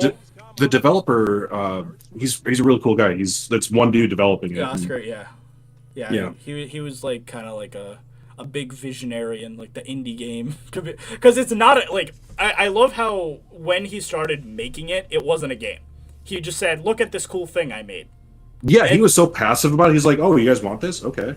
Yeah, and then he was like, "I get," because it's not, to this day, it's not really a game. It's just this kind of like relaxing exercise. Yeah, it's like a painter application that. Because I was saying there's a lot of potential with it too. Like if he wants to really make a lot of money and stuff, like procedurally generated type stuff. He could just make like $5 texture pack things where it's just here's here's a different type. Instead of maybe you don't like the port side town aesthetic, here's a medieval set, or here's a skyscraper set or something like. And you could do that easily because using the same exact code, you can just swap the models and make a bunch of different towns. He did that with a recent update where he made everything like monochrome. Like everything was it looked really cool. Okay, I've been seeing this art style come up a lot in video game trailers. Valheim, their Hearth and Stone trailer yesterday had this exact same art style. I don't know what kind it is, but it's really cool. Like detailed. I don't even know what you call it. It's kind of anime. Kinda, yeah. I kind of call it like Western anime, where it's clearly Western flash animation imitating anime. Because it's kind of like Castlevania, like the show on Netflix. Like, Avatar was kind of the same thing. Like, I remember that too, Bold. Bold said we were supposed to get procedurally generated things in Planet Zoo. I remember specifically they said zebra stripes were going to be generated, so no two zebras were the same. I remember them saying that as well, but that was a load of zebra shit. Because it's technically true. It's dumb though. I hate. There's nothing I hate more than listening to Frontier PR speak. Bluff. Yeah. Because it's what pisses me off about the JWE trailers. They just couldn't say it's JWE 1, but we added flying in deserts. Like that is. I wish they just came out and said that.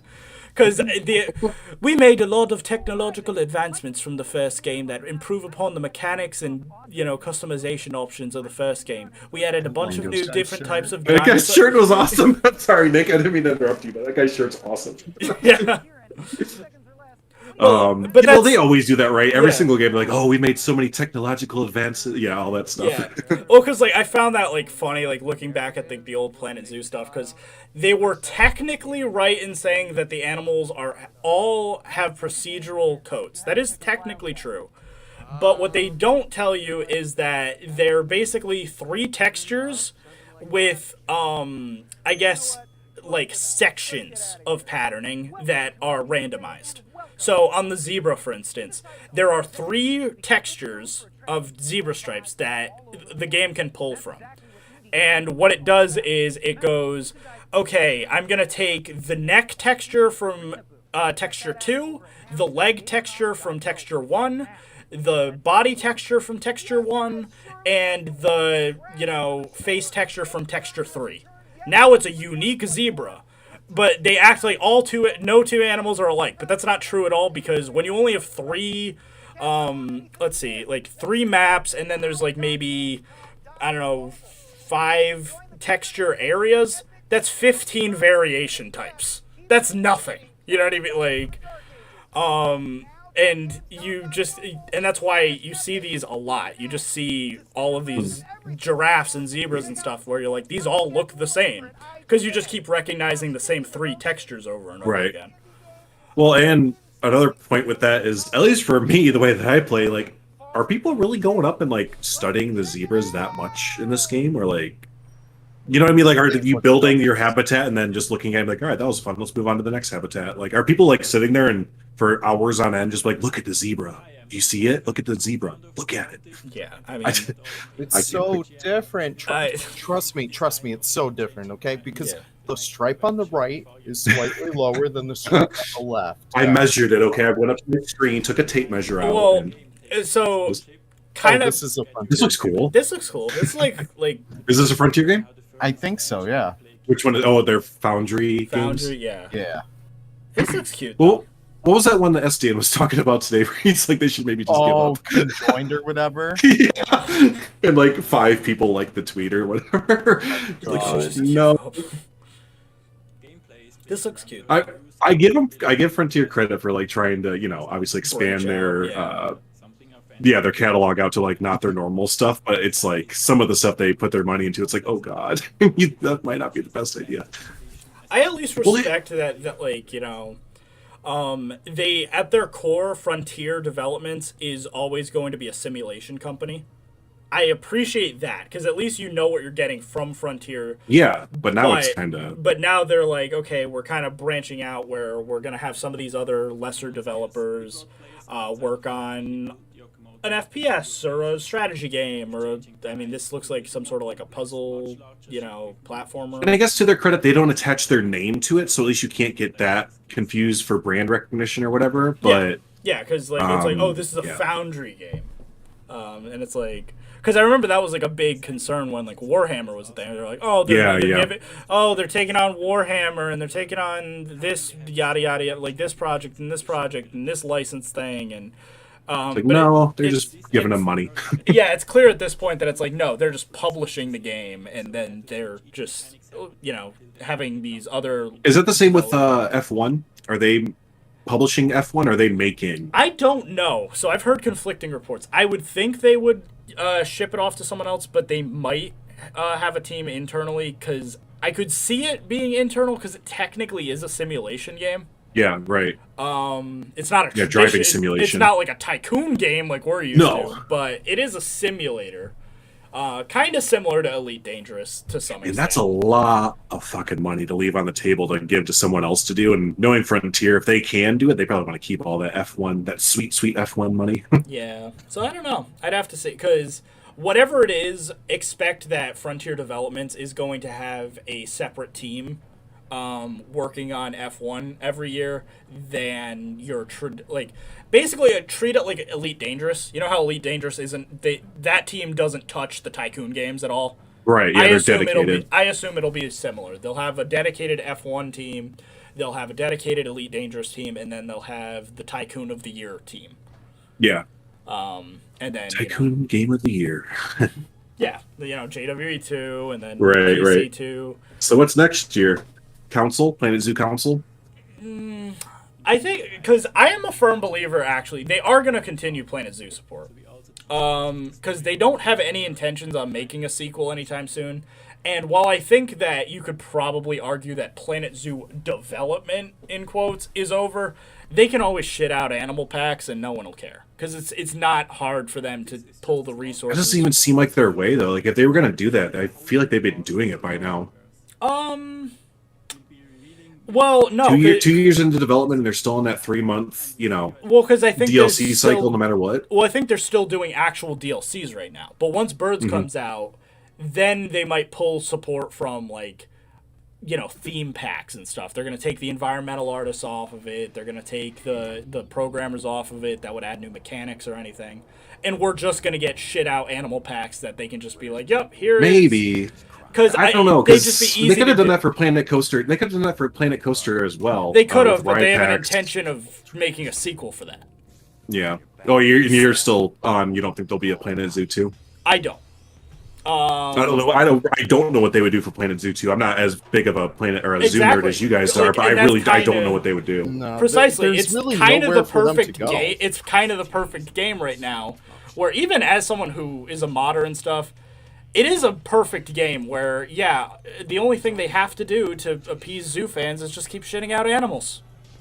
And that really is the case. Once we have all the building pieces we could ever want, which I must say we are kind of close to it. I think North America really will.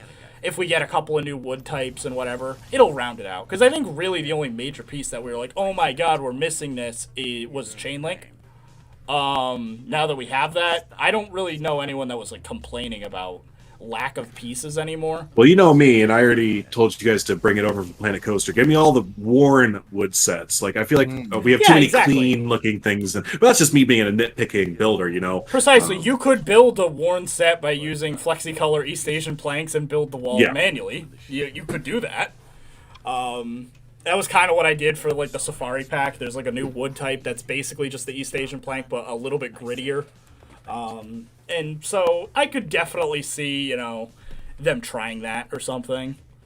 Again, these are just low risk, high reward type things where, yeah, maybe only even if 500 people bought the DLC, I can promise you that it would be worth it for them to, just shit out an animal pack. Because people would just play it. They would just use it and keep buying it. Because, again, this fan base is really niche, but it's really loyal. We're gonna just keep buying every animal you toss our way. Well, again, we only get a new game once every 10 years, so. Yeah. Well, because I was discussing this the other day. We were actually playing Planet Coaster, looking at stuff, and what I noticed about Planet Coaster players relative to Planet Zoo players, every Planet Zoo player I know pretty much universally has every DLC. Planet Coaster people, though, I have the Adventure Pack and World's Fair. I have, the Spooky Pack, and, I got Ghostbusters for some reason. Like, they don't have every pack for Planet Coaster like the Planet Zoo people have for Planet Zoo. No, because we don't have to really start this debate, but you can build theme parks a lot more versatile and a lot differently than you can build zoos. Zoos are kind of stuck in their exactly. So with the base game of Planet Coaster, you can basically do whatever the hell you want. So those extra rides and stuff are like, yeah, if you really want to fucking merry-go-round, but like, if it doesn't line up with your park vision, then you don't need it. Exactly, and like stuff like the Ghostbusters or the Munsters, or no one needs those at all. If anything, those were extra like car models if you wanted those. Like, but yeah, that's kind of interesting. We had that. more sponsored. You have way more sponsored packs. In Planet Coaster, because we had that. We had Cedar Fair too. We had Cedar Point. And Cedar Fair. That was weird. That's like hell. Because I was saying, like, you guys have like signs for like Cedar Point in the game, and I'm like, that's like they sponsor. It's just so weird because it's like if we just got San Diego Zoo and there's just the San Diego Zoo logo, which is kind of what I have, in the Safari pack, in fairness. Because it makes sense for zoos, no, not zoos, coaster parks and stuff like that to franchise. It makes sense for them to set up like different locations, like let's just say Six Flags New England, Six Flags Texas, yada yada yada. But it wouldn't really make sense for San Diego Zoo, like one of the more famous zoos in the world, to say, "Oh, San Diego Zoo, Washington." Like, it's not. Well, really... and aren't most zoos they're not private owned, right? A lot of them are state funded or state right, or city or whatever, Right. So and almost all. And I was saying they're... the most likely, and other than San Diego, I think San Diego has a likely thing, and Animal Kingdom could, if they really do have negotiations with Disney going on. Animal Kingdom could be pretty likely. Which I will also mention, if Disney negotiated with Frontier about Animal Kingdom, I think they'd also extend it so that like they put a heavy emphasis on Avatar and like Lion King and stuff props as well, like Disney properties. That'd be weird. It would be weird, but I totally forgot that some information that we've had for a while regarding Planet Coaster 2 that lines up with your Randy Clark stuff. So there was the big Frontier leak that happened 2 or 3 years ago now that had like the 5-year roadmap. Plan, Yeah, that's been pretty much 100% accurate up until this point, even dates and everything. Yep. In that, they talked about Planet Coaster 2, Frontier teaming up with Disney. And at the time, I scoffed at it and I was like, well, that sounds like horseshit.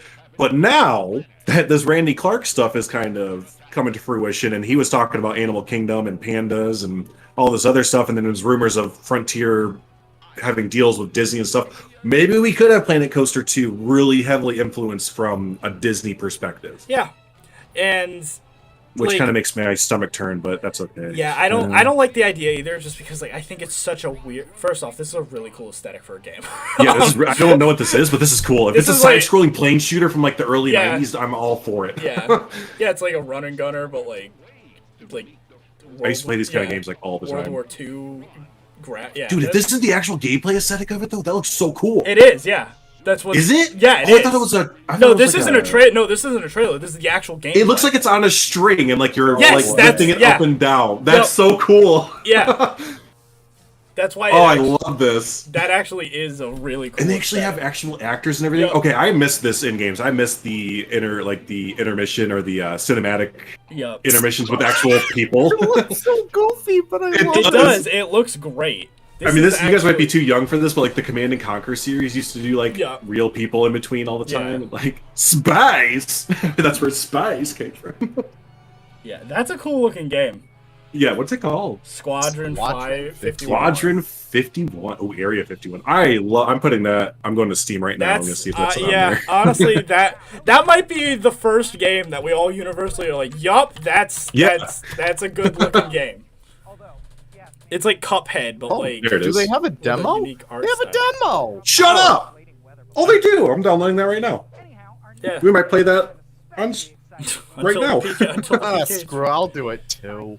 I'm really trying to get. Oh, it's 5 gigs. So. It is 5 gigs. Oh, I might have to pause it, everyone. If the stream starts to lag, let me know. I'll pause the Squadron demo. I'm really trying to branch out into more games because I recently just hit the 1,080 mark of Planet Zoo. And I haven't really been playing much else, so I really just want to branch out into new things. Ooh, you know what you should look into, Leaf, is a game called The Ascent, which is kind of like Cyberpunk, but it's a 2D like scroller. It's set, but it has the cyberpunk aesthetic, and it's free. Nick, you too. I actually don't really know what kind of games you like. To be honest with you, you're like all over the place. So. I am. I'm really weird. Cause buffering. Okay. Sorry, everyone. I'll stop it. Cause my like. There we go. I don't know. My like interest in games is really weird because like I play like one game and I play it for years. Yep. Like for a while I was on. I mean, Minecraft had a big phase. I obviously, my original OG career on YouTube and stuff was like Wizard 101 for many years. I had a big Overwatch phase. And then, now obviously Zoo Tycoon back in the day, but now we're kind of hitting, obviously Planet Zoo and stuff. And so, I don't know. Like, it's kind of weird. Like, I'd have to get a game that would, like, really pique my interest and want You know what to have me play really it for interests like a me? long time. Is, Let's Build a Zoo. The company that made that also made this game. I just dropped it in our little chat, but Descenders. And I keep on seeing them tweet about it. It's just like this BMX game. Yeah, that looked fun. But I love it. Like, it has such a goofy aesthetic. That had big Wreckfest vibes though. Like like a game you play with people in a group. And that's it. You know what I mean? Like, I don't know if that would be like the long like I wouldn't make a channel on it where I'd want to like cover it daily and stuff, but it definitely looks fun. Yeah. What do we have? Another 10 minutes until PK? Is it 10 or is it 10 in an hour? No, we have an hour and 6. Yeah. We have an hour? Oh, yeah. Never mind. Oh, boy. Well, we're in it for the long haul then.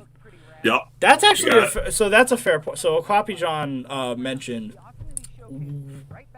Busch Gardens SeaWorld.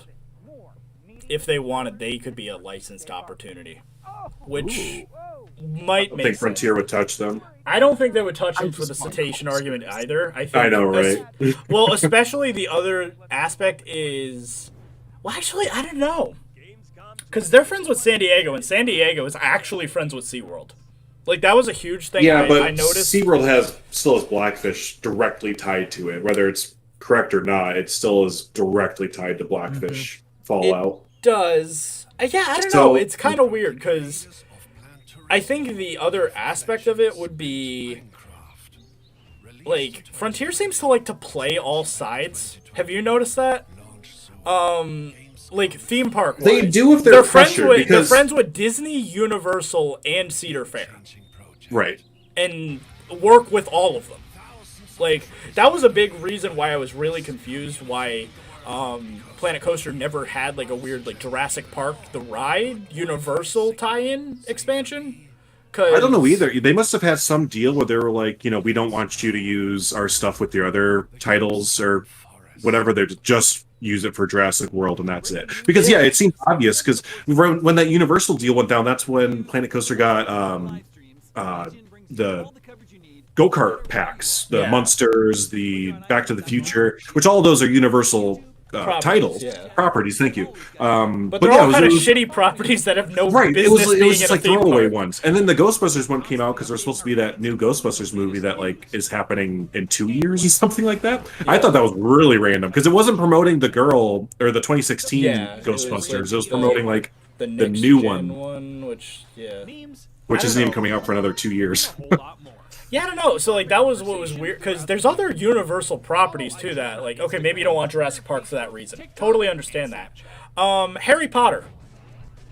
Harry Potter would be an amazing pack. Yeah, but that's not owned by Universal, though. You gotta remember, that's Warner Brothers. Oh, Universal's true. licensing. Shit. Yeah, you're right. Yeah, I guess that's not... Yeah. What does Universal own that's also huge in... Fuck man, Jaws. You know what I mean? Yeah, but they own a lot currently. Yeah, they have the shark animatronics stuff. Yeah, that's kind of the thing. Is I guess like when you really Yeah. think about it, Jurassic Park really is their only big franchise. Like you could have done Fast and Furious maybe in Planet Coaster. Yeah, but who cares about that? You know what I mean? Like, Yeah, is I that know. really, like, because I'm thinking like Universal, like their entire business model. I'm looking at their website and stuff. Universal owns nothing.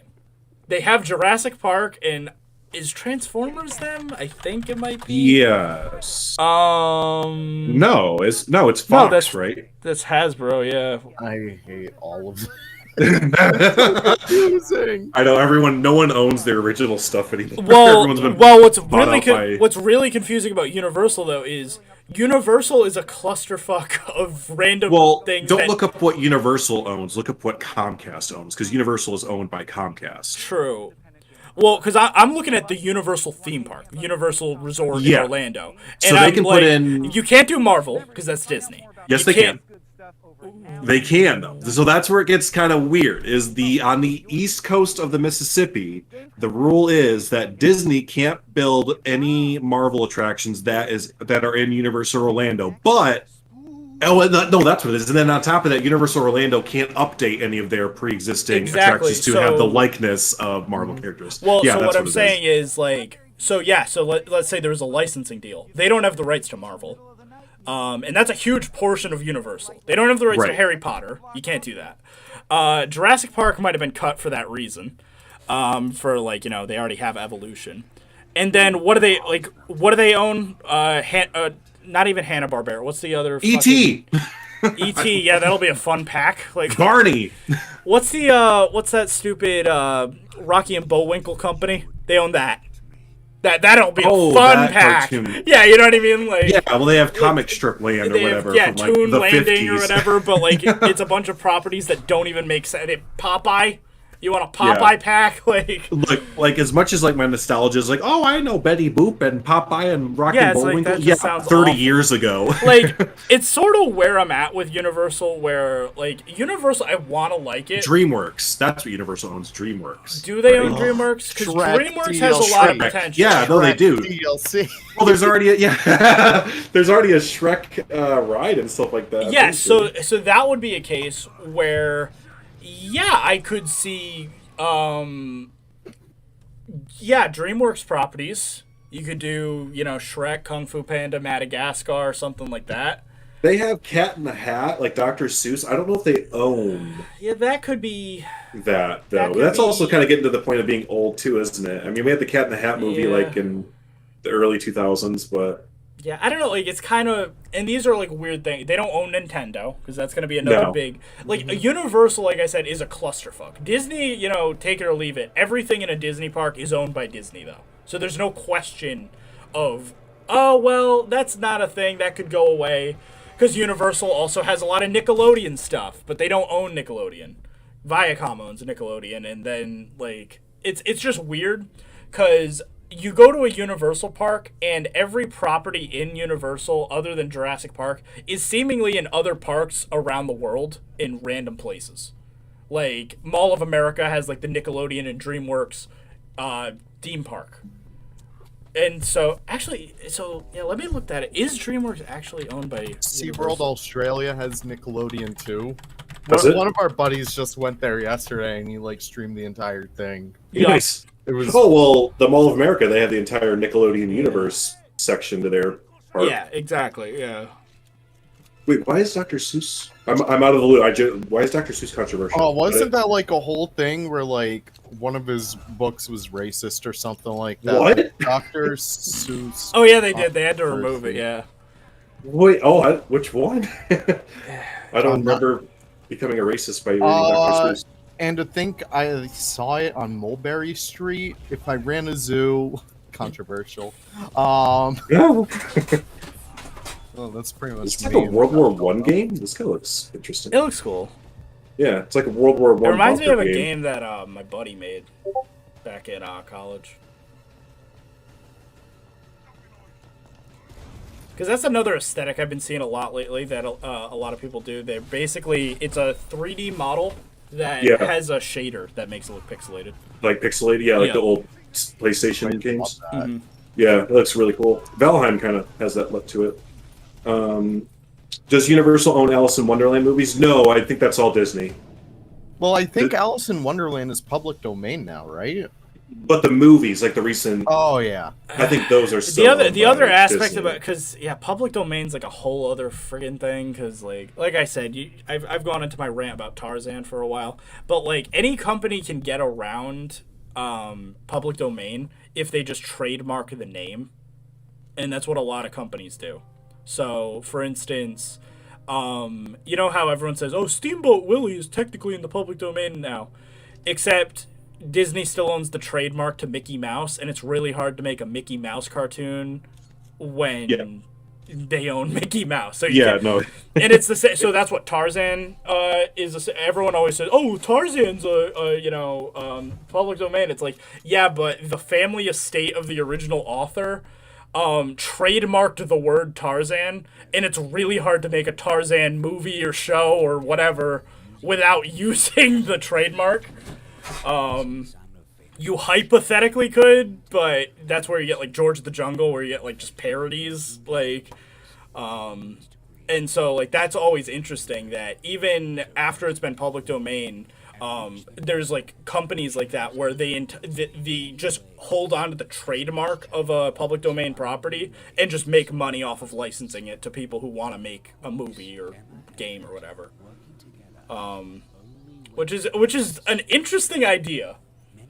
Like I like the concept that like there's just some random guy in California that's just raking in dough by just being like, oh, Netflix, you want to make a Tarzan show? Yeah, sure. We'll give you the rights. You just have to pay an exorbitant licensing fee to me because I just own the word.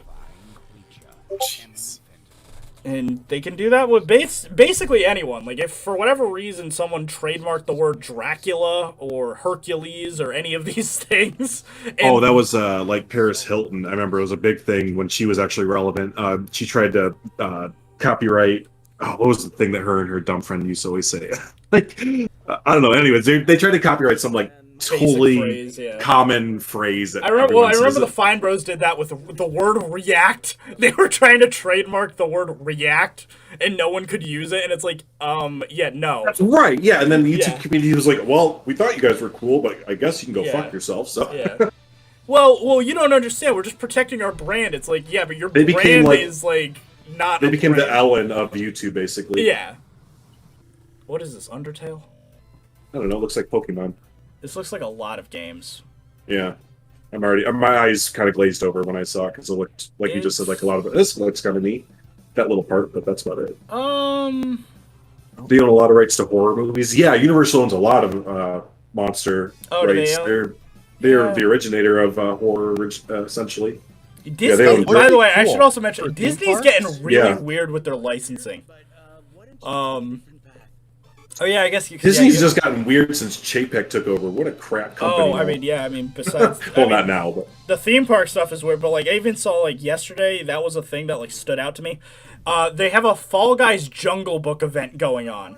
What? Yeah, dude, who the fuck they're thought trying of that? so hard to appeal to like the younger like Zoomer crowd. And but it's also like Jungle Book isn't even that relevant anymore. No, but that's what I mean. They're going to the point of cringe. You know, like they're trying so hard to appeal to the cool crowd that they're becoming cringe. They did this in the early 2000s too. They turned Disneyland into like essentially a rave.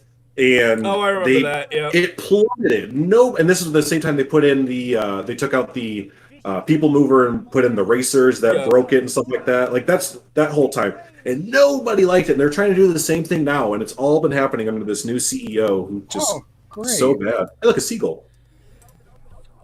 Yeah, because like I do sort of fear that with like Planet Coaster, where it's like everyone I think thinks Planet Coaster 2 with Disney licensing is going to be like, oh, it's going to have, like, the Cinderella Castle and Pirates of the Caribbean and stuff. But they could just have weird shit that, like, has no business being in a theme park game. Just like, yeah, so we're really thinking of promoting Avatar, right? So can you just work in Avatar? Not even, like, animatronics or rides or anything. Can you just put in, like, the creatures as, like walking around? That'd be cool. Also, Star Wars is really doing really well now that we're on season 3 of The Mandalorian. So, like, could we like work in like a Mandalorian campaign mode? And then you know what they'll do? They'll be like, and then to really entice people, tell them if they buy a DLC, they get 1 free genie pass to whatever ride they want. Oh, they wouldn't do that. They wouldn't do that. Are you kidding me? That's a $25 value right there. Oh my god. That's way too much. They might give you like a voucher for like, you know, a churro, 10% off. Oh, they wouldn't even have. No, I mean, if it's any, because I was in. I was in it, like the Disney Infinity community for a while. So like I know a lot about like the weird Disney licensing things with games and stuff. And yeah, they had really weird like collaborations with the theme parks. Cause like whenever a new movie came out, they would have like. What's the theater? It's something Spanish. In California. Oh God. So what? There's like a weird historic movie theater in Disneyland. In Disney, I was gonna say the Chinese whatever. Yeah, there's that where Disney showed all of his films off. Yeah, Disney. But then there's I can't remember the name of it, the Great Chinese movie theater that they based off of. Buena Vista? Are you That's Oh God, what is it called? it is Leaf. Yeah, we're watching Leaf on the show. He's hosting it. Yeah, it's me. It's all me. The El Capitan Theater. That's the okay. one. Yeah, like, so they had like weird events where they would like have the video game like inside of, like, they'd have Disney Infinity booths in that while a movie was premiering, and then you also got like weird like power discs that gave you like special event like costumes and stuff, and like, I don't know, there's just weird stuff that Disney could do that has me a little worried, because like Planet Zoo, you would think they would do Animal Kingdom, and we get Animal Kingdom, you know, props. But I could also easily see them just being like, no, it's actually the Pandora World of Avatar set. And it's just Pandoran animals, or Star Wars animals, or whatever. Yeah, or it would have to be dinosaur. Nope. Yeah, but they don't want to friggin' recognize Cross that. the streams. Yeah, no crossing the streams here. Because that's another rumor that I've heard a lot. This wasn't from No, I'd never see that happening ever. I'd never heard... see dinosaurs or prehistoric animals making their way to Planet Zoo. Oh no, not that. I'm saying I could see dinosaur under is it Chapnik or Chapek? Chapek. Chapek. Yeah, I think that's how you pronounce it. I could easily see Dinoland being demolished. Oh yeah, that's already happening. Yeah. They've Chester and Hester's that roller coaster's been closed for over 6 months now. It's happening. They're about to close everything in that area. Because I guess the other rumor that I was hearing is they're gonna turn Dinosaur into a Zootopia ride. Yeah, that's I think that's the plan. Is it's either gonna be Zootopia or no, actually that's only what I hear now is Zootopia area over there and retheme all of it. And I think they're gonna take out the Finding Nemo stage show as well and redo it with a Zootopia. Wow. Or not a stage show, the puppet show. I don't know, because it's like an Emmy award, or not Emmy, but whatever the Tony, yeah. I think it's like a Tony nominated like show or some shit like that. It's I mean, I enjoyed it. It was really cool. creative. I saw that in the Lion King show, which I don't know if that's still there or not, but that was also super good. Still, is it? Yeah. Cool. That was really good. They'd have some balls if they ever got rid of Lion King in Animal Kingdom.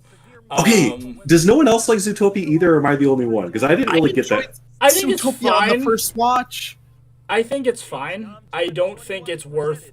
What I don't like about modern Disney is it's turning into a modern licensing stuff that's going to date the parks really quickly. Like, I know everyone always says, well, Disney said that, you know, the park will never be finished. It's like... Yeah, but he didn't say we're going to reuse. Well, more importantly, it's like, yeah, but you're putting in Frozen Ever After, right? In 5 years, is Frozen still going to be as relevant as it was 5 years ago? Right. And we were watching...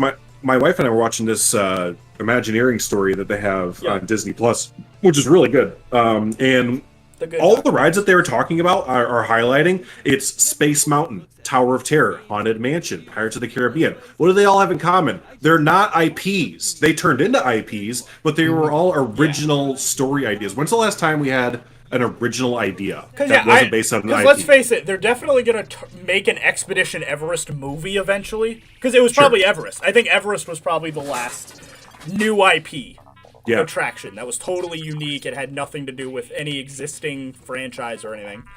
And it was awesome. Everyone loves Expedition Everest. Right. Or the other one, Tower of Terror. Oh my fucking god. Like one of the best attractions ever made. And it was a completely made up story. Yep. Because Disney is good at that. It's just...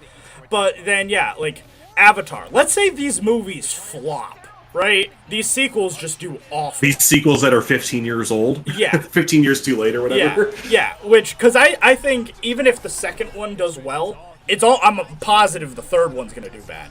Because no one gives a shit. You know what I mean? Like, I think if anything, people are going to watch the second movie out of curiosity of why the hell they're doing it. But I don't think anyone has genuine interest in Avatar. And so I think that their idea of let's just try to force feed them Avatar until they like it as a franchise is just dumb.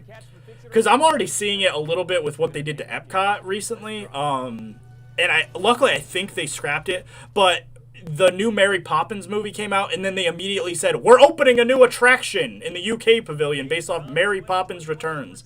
It's like, that is the dumbest thing ever. Because they could have done so many other things than like, oh, okay, Mary Poppins. Like, Alice in Wonderland could have done really good over there. Right. I mean, well, just in general, like, yeah, I have no issue if you want to do a timeless a timeless Disney IP that definitely isn't going to get dated. Like, if Animal Kingdom's like, we're doing a Jungle Book ride. Yeah, okay, I have no issue with that. Because Jungle Book's not going to be dated in 5 years. But if you do a Zootopia, what if people don't like Zootopia? They're going to be like, oh, that movie? Yeah, that was fun. It's like if they just went, hey, let's do Bolt. Let's make a Bolt ride, everyone. Isn't that a good movie? Home on the Range. Let's make the Home on the Range petting zoo area. Like, yeah, we saw it. It doesn't mean it's gonna hold up. Doesn't mean you need to have it shoved down our throats in a ride for the next 20 years. Like, yeah, because like again, yeah, they kind of hit like a mini renaissance in the 2010s. Which, you know, it did rival the Renaissance. Like, I think they never made to my knowledge that I remember off the top of my head, like a bad movie in the 2010s. And yeah, like I remember Tangled and Big Hero 6 and Zootopia, Wreck-It Ralph. These were all good movies I enjoyed. I don't want attractions of all of them. I don't want the Princess and the Frog ride is like already weird. The only reason I'm kind of okay with it is it's already in a bad themed area. New Orleans Square has no business being its own area, so at least they're adding a New Orleans themed attraction to it, so it kind of makes sense. Wreck-It Ralph. I love Wreck-It Ralph. I would say Wreck-It Ralph is timeless. I'm sorry. As long as they can, and this is kind of my issue with like the new Marvel area, as long as they can make Wreck-It Ralph look interesting and not that same, and we talked about this in our DM, but not that same gray, black, white, sleek aesthetic everywhere.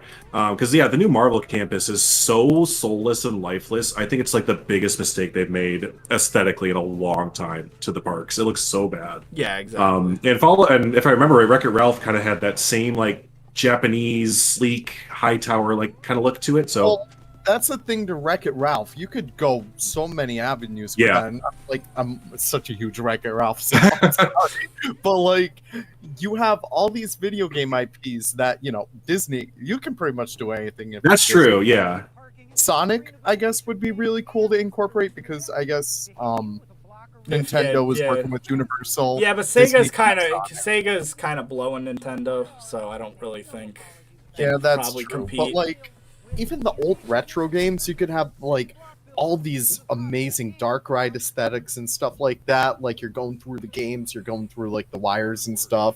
You're jumping games. But you know what? Like at the end of the day, I would rather them just make a video game themed ride. First off, I would never recommend a video game themed ride because it's gonna date itself real quick. It's why Tomorrowland in general is a fucking mess.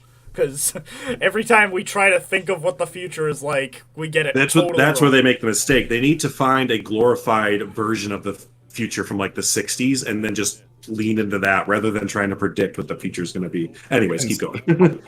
Paris. Yeah, exactly. Like, don't try and predict the future. Try and be the future that people thought of in like a certain time period that's really aesthetically pleasing. Yeah, because like the Tron coaster is cool, and I think it'll always be cool just because Tron's a cool aesthetic. But yeah, it's not like, oh my god, I'm expecting in the future we're gonna have Tron-esque, you know, cyberpunk colors or anything. One of my people, Todd, said, I don't know, I'd still like to see a Pong ride. Would be a blast. Yeah, could you imagine? It'd be a drop tower. Well, so I am a firm believer in that's what Disney should be investing in. They should be investing in VR rides. VR, the future of VR is in immersive theme park premium VR attractions. Big disagree. I've done too many VR rides, like at my local Six Flags Great America. No, that doesn't count. Where you put on reusable goggles right now? Yeah, no, that's not what I'm talking about.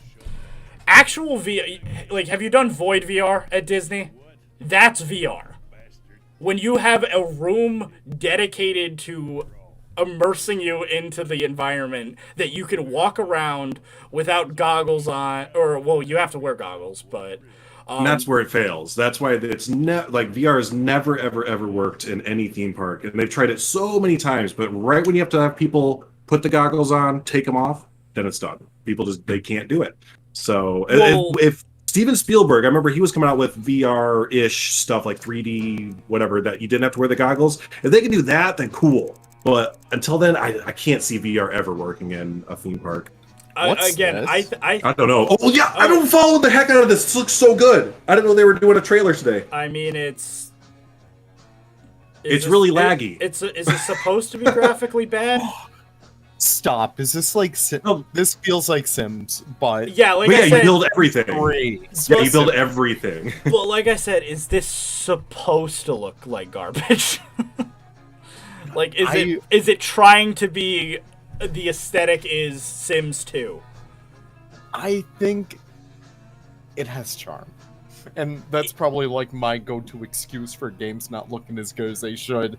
But this is making me that's what I'm saying is this is a pre-alpha build, by the way, too. This is okay. Work in progress pre-alpha build. So hopefully, hey, at least the people look better than Jurassic World Evolution and Prehistoric Kingdoms. Oh, I will stick by that. I don't agree. know what it is with the dinosaur games, but they like have a thing against making nice-looking guests in their games. Well, making realistic stuff is difficult. So, or making realistic humans that don't. This is actually a different game. This isn't the one I was watching, okay. but I'm actually pleasantly interested in this. Because the scope of it looks insane. I think that's maybe why the graphics don't look. Wait, they have multiplayer. So multiple game modes. At the immersive story mode. The same map. What? Because I think we need a boys city in here. I mean, so what is this trying to be? The Sims? I think you build everything. And piece kind of by like piece. Skylines, it seems. Yeah, It's try it out for free. It's for free. Okay, let's go. What was it called? Oh god. City Block. City Block. Yeah. Okay, I'm interested in this game. So this is another game that was kickstarted on Crytevo, and I know the PK devs were really promoting it and stuff. So where do you play for free? Oh, it's not on the Steam page. Maybe you go to their actual website. Maybe, yeah. Let me jump over there. Because I'm interested in this game, because it looks like it's maybe like kind of like Stardew, but like... What's it called? City Block Builder? City Block Builder, yeah. Okay, thank you. You can walk on water, that's nice. Jesus? We can Jesus? Oh, I love this. Yeah, kind of like, it's like, yeah, it's kind of like Stardew, but like... Oh, well, like a city, like an actual... Yeah. By Tentworks Interactive. I've never heard of them before. Alright, I'm joining their Discord. Is that where you have to do it? I am not entirely sure. I don't see where the free thing is. Well, their invite link is invalid. Oh!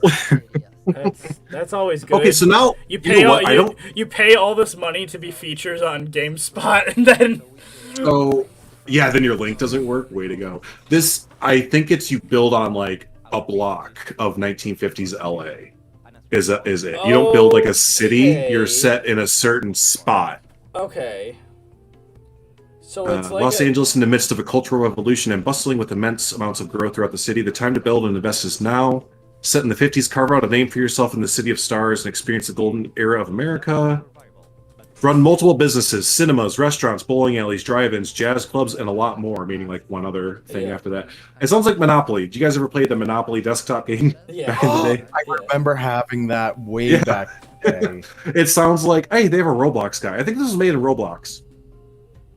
I mean, I wouldn't be surprised. Wait, so it's being made in Roblox and releases as like a standalone? There's just like a Roblox guy on the page, like a Lego head looking dude. Oh, weird. So, I don't know. Multiple modes. Oh, here's Townscape. Oh, it's coming to Townscape on Switch. Switch? It's coming to Nice. Switch. That makes sense. Okay. See, that's...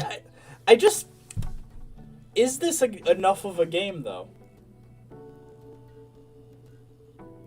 Like, I don't know. Like, it's weird because, like, I want to play it, but I also don't understand why it did so well. Hey, Domas. Because, like, it looks fun, but, like, I can't imagine you'd really build that much. Like, I don't know. I hope I like Townscaper for what it is. It's, you know, if you're wanting to sit there for 30 minutes to an hour and just plop Placed down on or an blocks, aesthetically yeah. pleasing thing without trying too hard, it's fine. But yeah, Like I said, the Switch I makes think- complete sense. The Switch makes total sense for this. Yeah. Like I said, I think it could just be. Lighthouses. Wasn't that always a thing though? I don't know. Like I just wish they just made like different themes. I like the idea of the game being very simple. It's just it'd be nice if they made different themes so it wasn't just the same looking town. That's cool looking. It has the actually Yeah. built thing out in the middle of the water. Well, see, that's what I, Nice trailer. well, It that's is. That's what I'm saying. Where it's like this trailer almost seems like too expensive for what the game is. Dude, he's had to have made a good A amount ton of of money, money, on yeah. that game. Like again, yeah, Oski, it's only one dude. Yeah. No one else. Does Townscaper have challenge, or do you just put down the tiles and build a town? Essentially, That's it. that at the That's moment. it. Yep. Yep. And that's what I'm saying. Is like it's just crazy because that is the whole game. Is you place down blocks and they Yep. turn into a town. Hey Totter, is JWE2 going to be here? I think they mentioned. I don't think No, so. actually, no, I That don't was think yesterday. so. JWE2 isn't. They might play the trailer again in Right. like one of the commercial break type situations. But today is PK day, so Prehistoric Kingdom is the big. I know tomorrow JWE2 is doing an August roundup, so they might maybe share some more information tomorrow. But I think they're kind of done with all the new stuff. Yeah. Actually, I think we know everything to know about the game at this point. Yeah, I think they've even revealed all the flying and marine reptiles, which I think is the main thing that people were interested in. Like everything else is like, oh look. I'm pretty sure we know all of the flying Yeah. animals now. And we know most of the aquatics. I think there's two more that would be to be revealed, but everyone's pretty sure it's like ichthyosaur and like another type, like elasmosaur. Right. Oh, speaking of that, you mentioned it in your video this morning, Nick, but JWE2 confirmed has fish before Planet Zoo. Yep. Oh, I love Hades. It's such a good game. We have dead fish in Planet Zoo. That's true. Yeah, no, but they have you can't even do that. They have actual swimming, living fish. Damn. Yeah. All right. And deer. I don't know if you saw that in the leaked footage. I don't know if anyone even saw that, but there was like leaked footage from like the day before where there's like actual like white-tailed deer and stuff that like are like they just randomly spawn in the woods and stuff.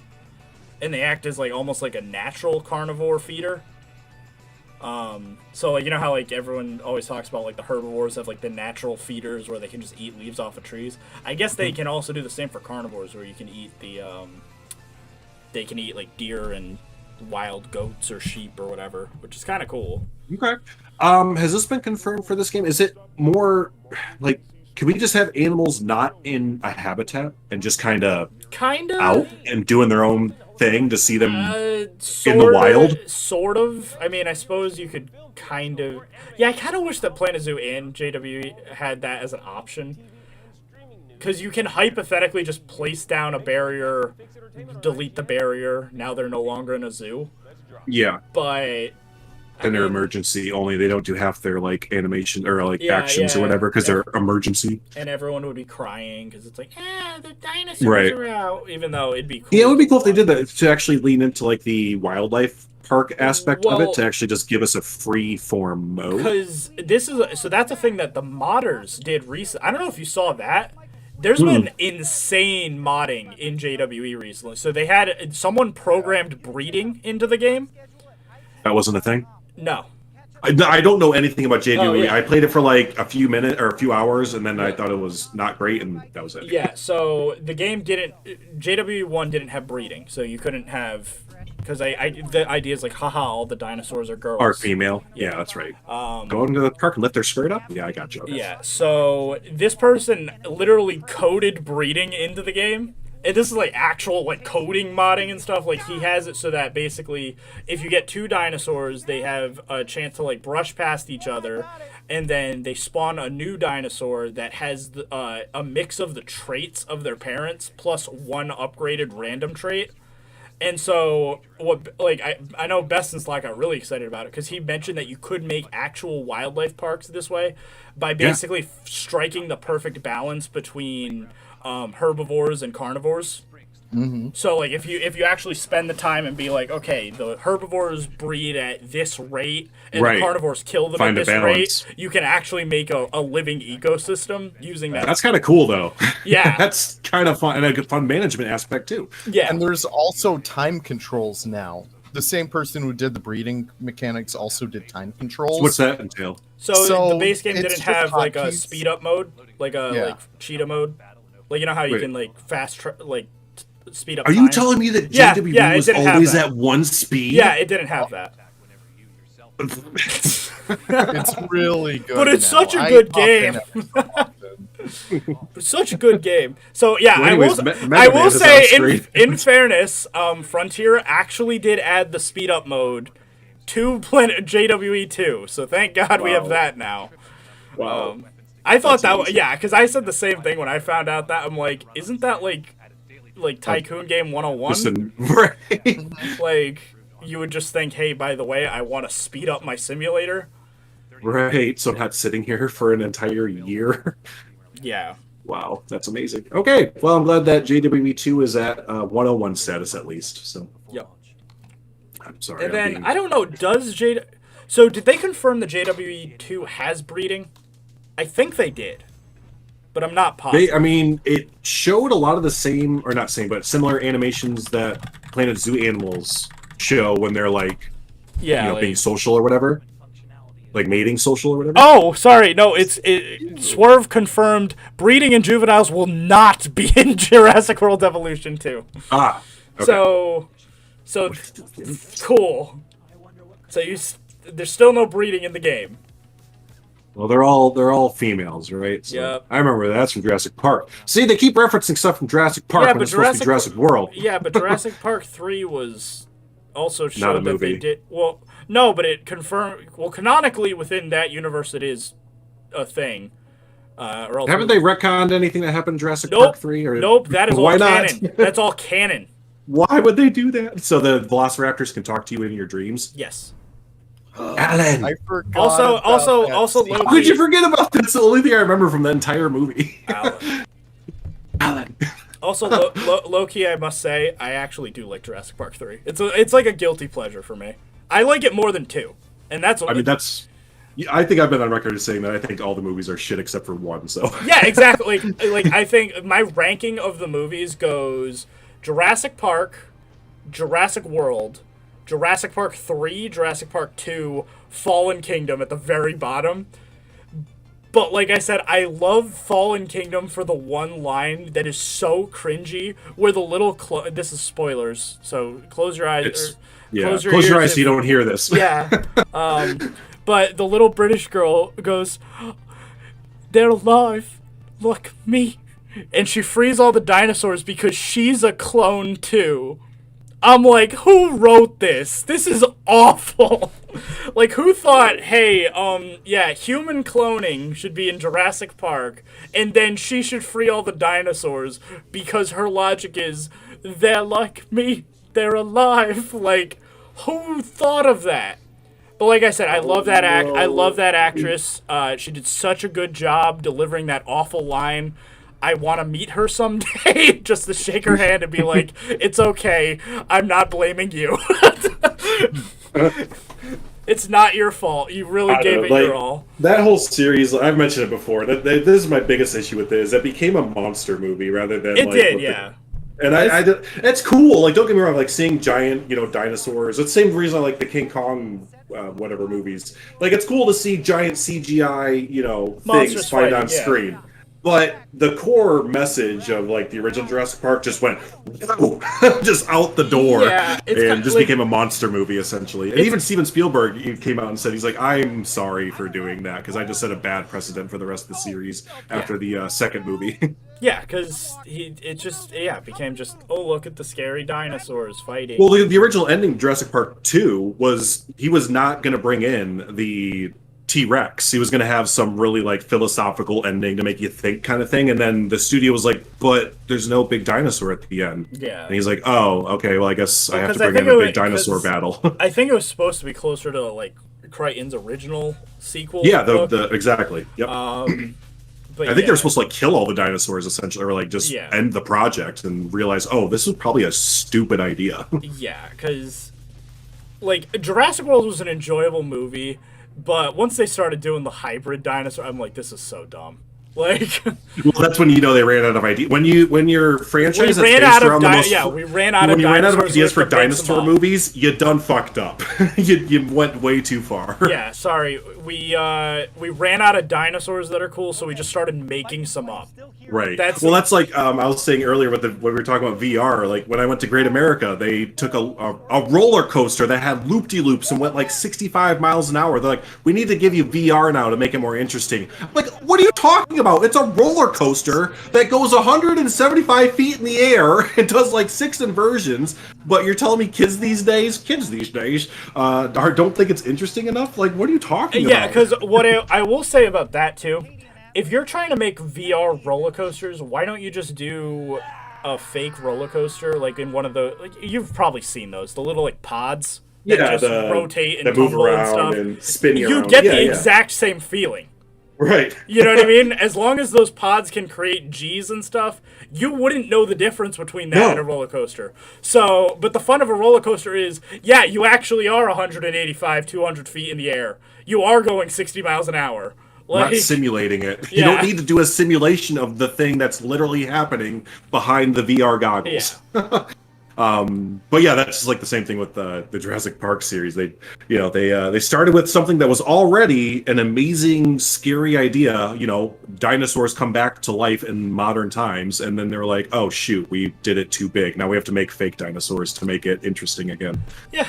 Or like, were we talking about cloning? I haven't seen this. Oh, you haven't seen Fallen Kingdom? I don't want to. It looks. Oh my god, that. I know you guys stopped doing movie nights and stuff. That's a movie night. If you want a bad movie, it's so awful. Like so bad it's cringy type thing. Oh, it's rough.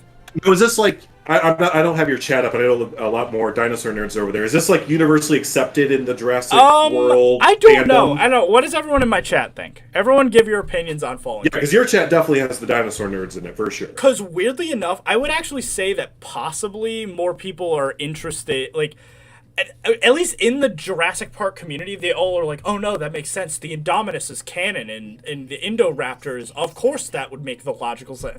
Like, I don't know, I hate people that try to defend how bad the decision-making in each movie is. As long as you accept it that Jurassic Park is obviously a masterpiece, and then everything after that is just sci-fi movie fun, I'm fine with that. Oh my god. Todd put it perfectly. The dinosaurs in the Jurassic franchise are an allegory for the Jurassic franchise. 100%. That's a great way to put that. Yeah, because as an example, like again, this is spoilers, but who cares? You know what's coming out. So the new movie, at the end of the movie, like I said, little clone girl releases all the dinosaurs into the world. So now they're just running around San Diego. Just wild dinosaurs. Dinosaurs. Seems good. So this is the dumb part, because wouldn't the next logical thing be, okay, so then since there's only 30, 40 dinosaurs total in the world, and they're all like just running around lower, Southern California. Oh, yeah, we could get them. You could just shoot them. You know what I mean? Yeah. Like, there's no way in hell that they would just run wild and be able to torment people and kill people regularly. No. Yeah, I could imagine 1 or 2 attacks. But it wouldn't be like, oh my god, every day. This isn't coronavirus where we're dealing with dinosaur attacks 2 years later. Less than 48 hours, that would be contained. Same reason that there'll never be a zombie outbreak, right? Yeah. It would be contained so fast. We say that and then we're in coronavirus. I know. It's like, we say that. I know. In the future, look, we have a zombie outbreak. I don't want to take the vaccine. Do you really know it's a vaccine? Because I heard that you get sick. Yeah, I don't know. Do we know that it doesn't give you the zombie virus? I think I'm willing to take my chances here. Hey, all these scientists say that it's safe to say. Yeah, but who do those scientists really work for? You know what I mean? Yeah. Anyways, we don't need to go down that. No, I know, but that would be the equivalent. We already did. I love Jurassic World. Like the first Jurassic But have you seen Fallen? Have you seen Fallen Kingdom? No. I was like, has anyone seen Fallen Kingdom? Please back me up here, because it is such a bad movie. It's like, no, Jurassic World was fine for what it was, but it was kind of like The Force Awakens, where it was literally a remake of the first movie. It's actually that's why it was good. You know what? Jurassic Park or Jurassic World might be a great comparison to Star Wars. It, like, the first movie and the sequel relied so heavily on remaking the first one that it's like it's too similar that I can't hate it because it's just the same thing. No, because your member berries or your nostalgia berries, like, oh, I remember. But then this. the second one, they crack their knuckles and they're like, okay, now that we rehashed everything, let's get weird. Right. And then that's kind of what happens. That's true. They're pretty much identical to each other. Now, we'll see what this last. Is this going to be like a wrap up? Or are they saying like it's going to be a trilogy? I don't know, because I've talked to Best in Slot about this and stuff. I'm like, how does it feel to know that your entire channel revolves around this franchise that's ending next year? Yeah. His entire livelihood is based around a franchise that once it's gone, what then? You know what I mean? And then he's like, yeah, I don't know. I've thought about that because I don't know if maybe they'll make another one. Maybe they'll make maybe they will just keep making crap because, haha, isn't that funny? What is this game? I don't know. It's like an a MMO, ghost game? but I'm a ghost. You don't have animations. That's the game. You don't have a walking animation as a ghost. Yeah, it's not ending. Okay, so then that's it. So that's the idea. Is basically they're just gonna keep making dinosaur always Jurassic Park movie, which is like why? So we have Jurassic. So we had Jurassic Park, then Jurassic World. Are we gonna do Jurassic Planet, and then we're gonna have a new trilogy? Jurassic Space. Dude, I would love that. I would actually love that if they embrace how stupid the fucking franchise gets. That they're just like, the dinosaurs have evolved technology to let them travel to other planets. Just imagine a Velociraptor floating through space with a space helmet on, like that's actually designed for the raptor head. And then they go to the International Space Station, and it's like raptors on the space station. Are we saying we're going to combine Planet of the Apes and like Jurassic Park, and then have some alternate universe where dinosaurs became smarter than humans? Yeah, they killed off all the humans, and then they just started a dinosaur society. Right. Oh, there's the title: Jurassic Galaxy Tokyo Drift. There it is. Yep. Done. What else do you need? Oh no. Or in the case of the third, you double down on stupidity. Yeah, I mean, that's true. Because, again, I sort of like Jurassic Park 3 for what it is. I get it. It's awful, and it embraces it's awful. Because Jurassic Park 3, other than the Alan thing, what do people remember? I can't remember any name of a character from that movie other than Alan Grant. But I remember the stuff they wanted to promote. I remember the Pteranodon aviary scene. I remember the Spinosaurus being badass. And I remember like that one scene where like the raptor, like they're in like the museum or whatever, and then they're like, oh look, it's a like frozen raptor head, and then it's like, oh no, it's an actual raptor. Like those are the scenes that stick with me. I don't remember any of the shitty writing or anything. And so from that perspective, I do look at it nostalgically, where when I see the Jurassic, like if Jurassic World 3 adds the Spinosaurus from Jurassic Park 3, I'd be cool with it. I'd be like, yeah, that looks cool. I get some people are like, actually, it's not accurate anymore. No, the Spinosaurus from Jurassic Park 3 is badass. If you're not following IGN on social media, what are you waiting? If you think Best in Slot's obsessed with Jurassic Park, you have to check Clayton Fiordi channel. I don't know what that is. That's my dad.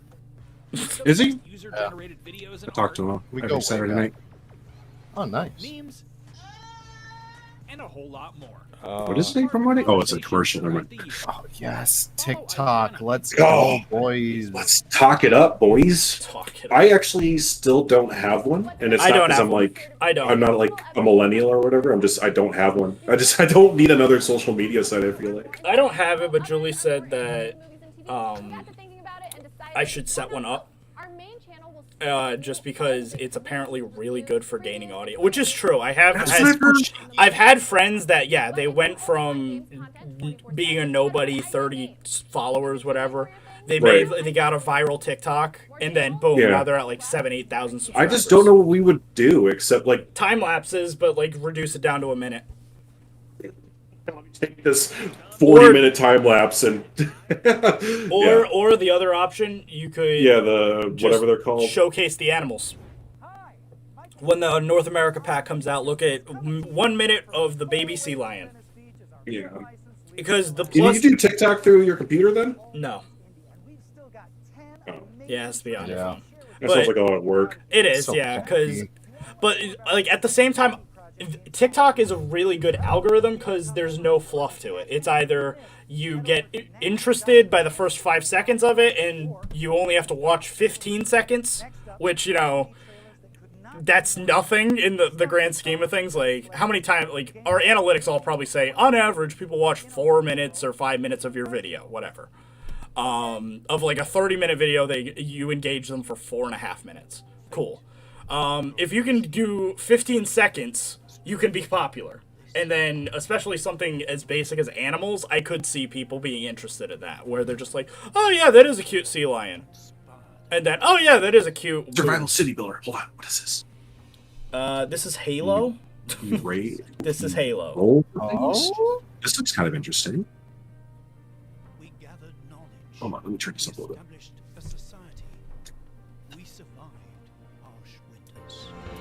What are the dice? That's what I'm curious on. I think it's like food and military and stuff. Like it's D&D, yeah. And we made Shut up, I'm interested. In an attempt to escape roguelike experience, of course.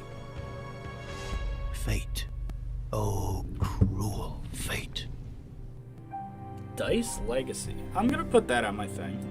I like the dice. I like the dice element. Yeah, let me look that up. Dice. Oh, so you can do TikTok on whatever? Can? You might be able to. Okay. Cool. That might be a little bit more. And you can do 3-minute uploads once you have enough things. YouTube Shorts is basically gave me 100 subs. Yeah, YouTube is really promoting YouTube Shorts right now. Any short form on like Instagram, YouTube, TikTok, any short form stuff, they're really promoting it heavy right now. What was it called? Dice Roller? Legacy. Dice Legacy. You'll learn to disrupt. I don't know, how do you make shorts, though? That's the only thing that I wondered, because, like, it seemed like you had to make a video that's long, and then you have to turn it into a short. Oh, I've never looked into it. Because I know Estan's made a few. Yeah, he's recorded them from his phone. Okay. Like, I think you have to do it from your phone, because that's what was confusing is, I saw, like, they would have, like, my, let's say I had, like, a 20-minute video of a time-lapse. They're like, okay, do you want to like cut up the highlights and make it into a short? And I'm like, I mean, not really. If I wanted to make a short, I would have made a dedicated thing for a short. Right. They have to be less than 60 seconds in a vertical video. So it does have to be like a live thing, it sounds like. Yeah. So it doesn't really work. So like today on Instagram, I did that. I recorded a 30-second video promoting today's stream for a reel. Yeah, so you could do that, I guess. So yeah, if you're going live or if you have a video coming out, just actually film your computer, I guess. Like, hey, I just uploaded a video. I don't know. Yeah, I don't know. Like, the only other thing I can think of is like Leaf and I could like, whenever we go to the zoo, we could do like a short thing like that. Ooh. And then this is kind of cool. Is this like a dwarf fortress type? No, it's actually not a bad idea.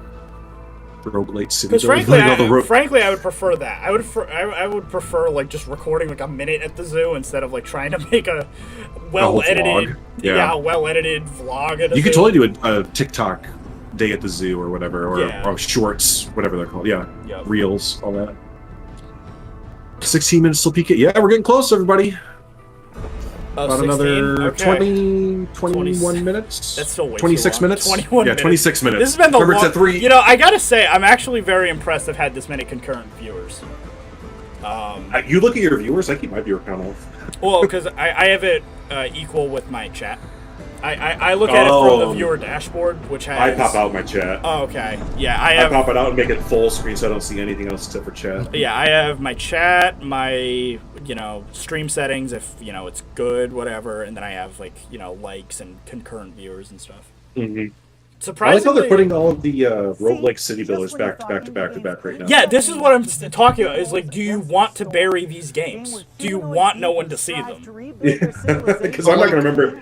Chooses the order. Yeah, because that was crazy. There was literally like 3 roguelikes back to back. That's what I'm wondering. Like, I flamingo shirt. Because I am. Oh, he changed. He did change. Oh. He still has his purple undershirt, but he changed. Because I am genuinely wondering that. Like, are they going to try to put like the dinosaur games next to each other or something? Back to back, yeah. Like, does the Isle, like that's a dinosaur game, right? Does that have any new stuff coming out? Not enough. They would put it at Gamescom. Okay.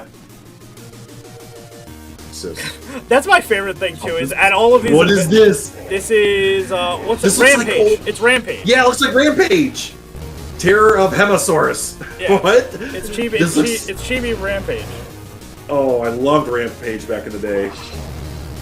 Clock Sloth? What the fuck? Dude, I don't know. I might be into it. It's the total rip from older games, but whatever. Unbeliever. It looks like Let's Build a Zoo. It kind of does. Well, it actually really looks like a game I made. I'm gonna let me see if I'm gonna wait until the end of this like trailer and stuff, because I assume the next game, whatever it is probably not gonna be that interesting. I'm gonna pull up a game that I made. It looks exactly like this. Oh, you were just a few years too early. Yeah.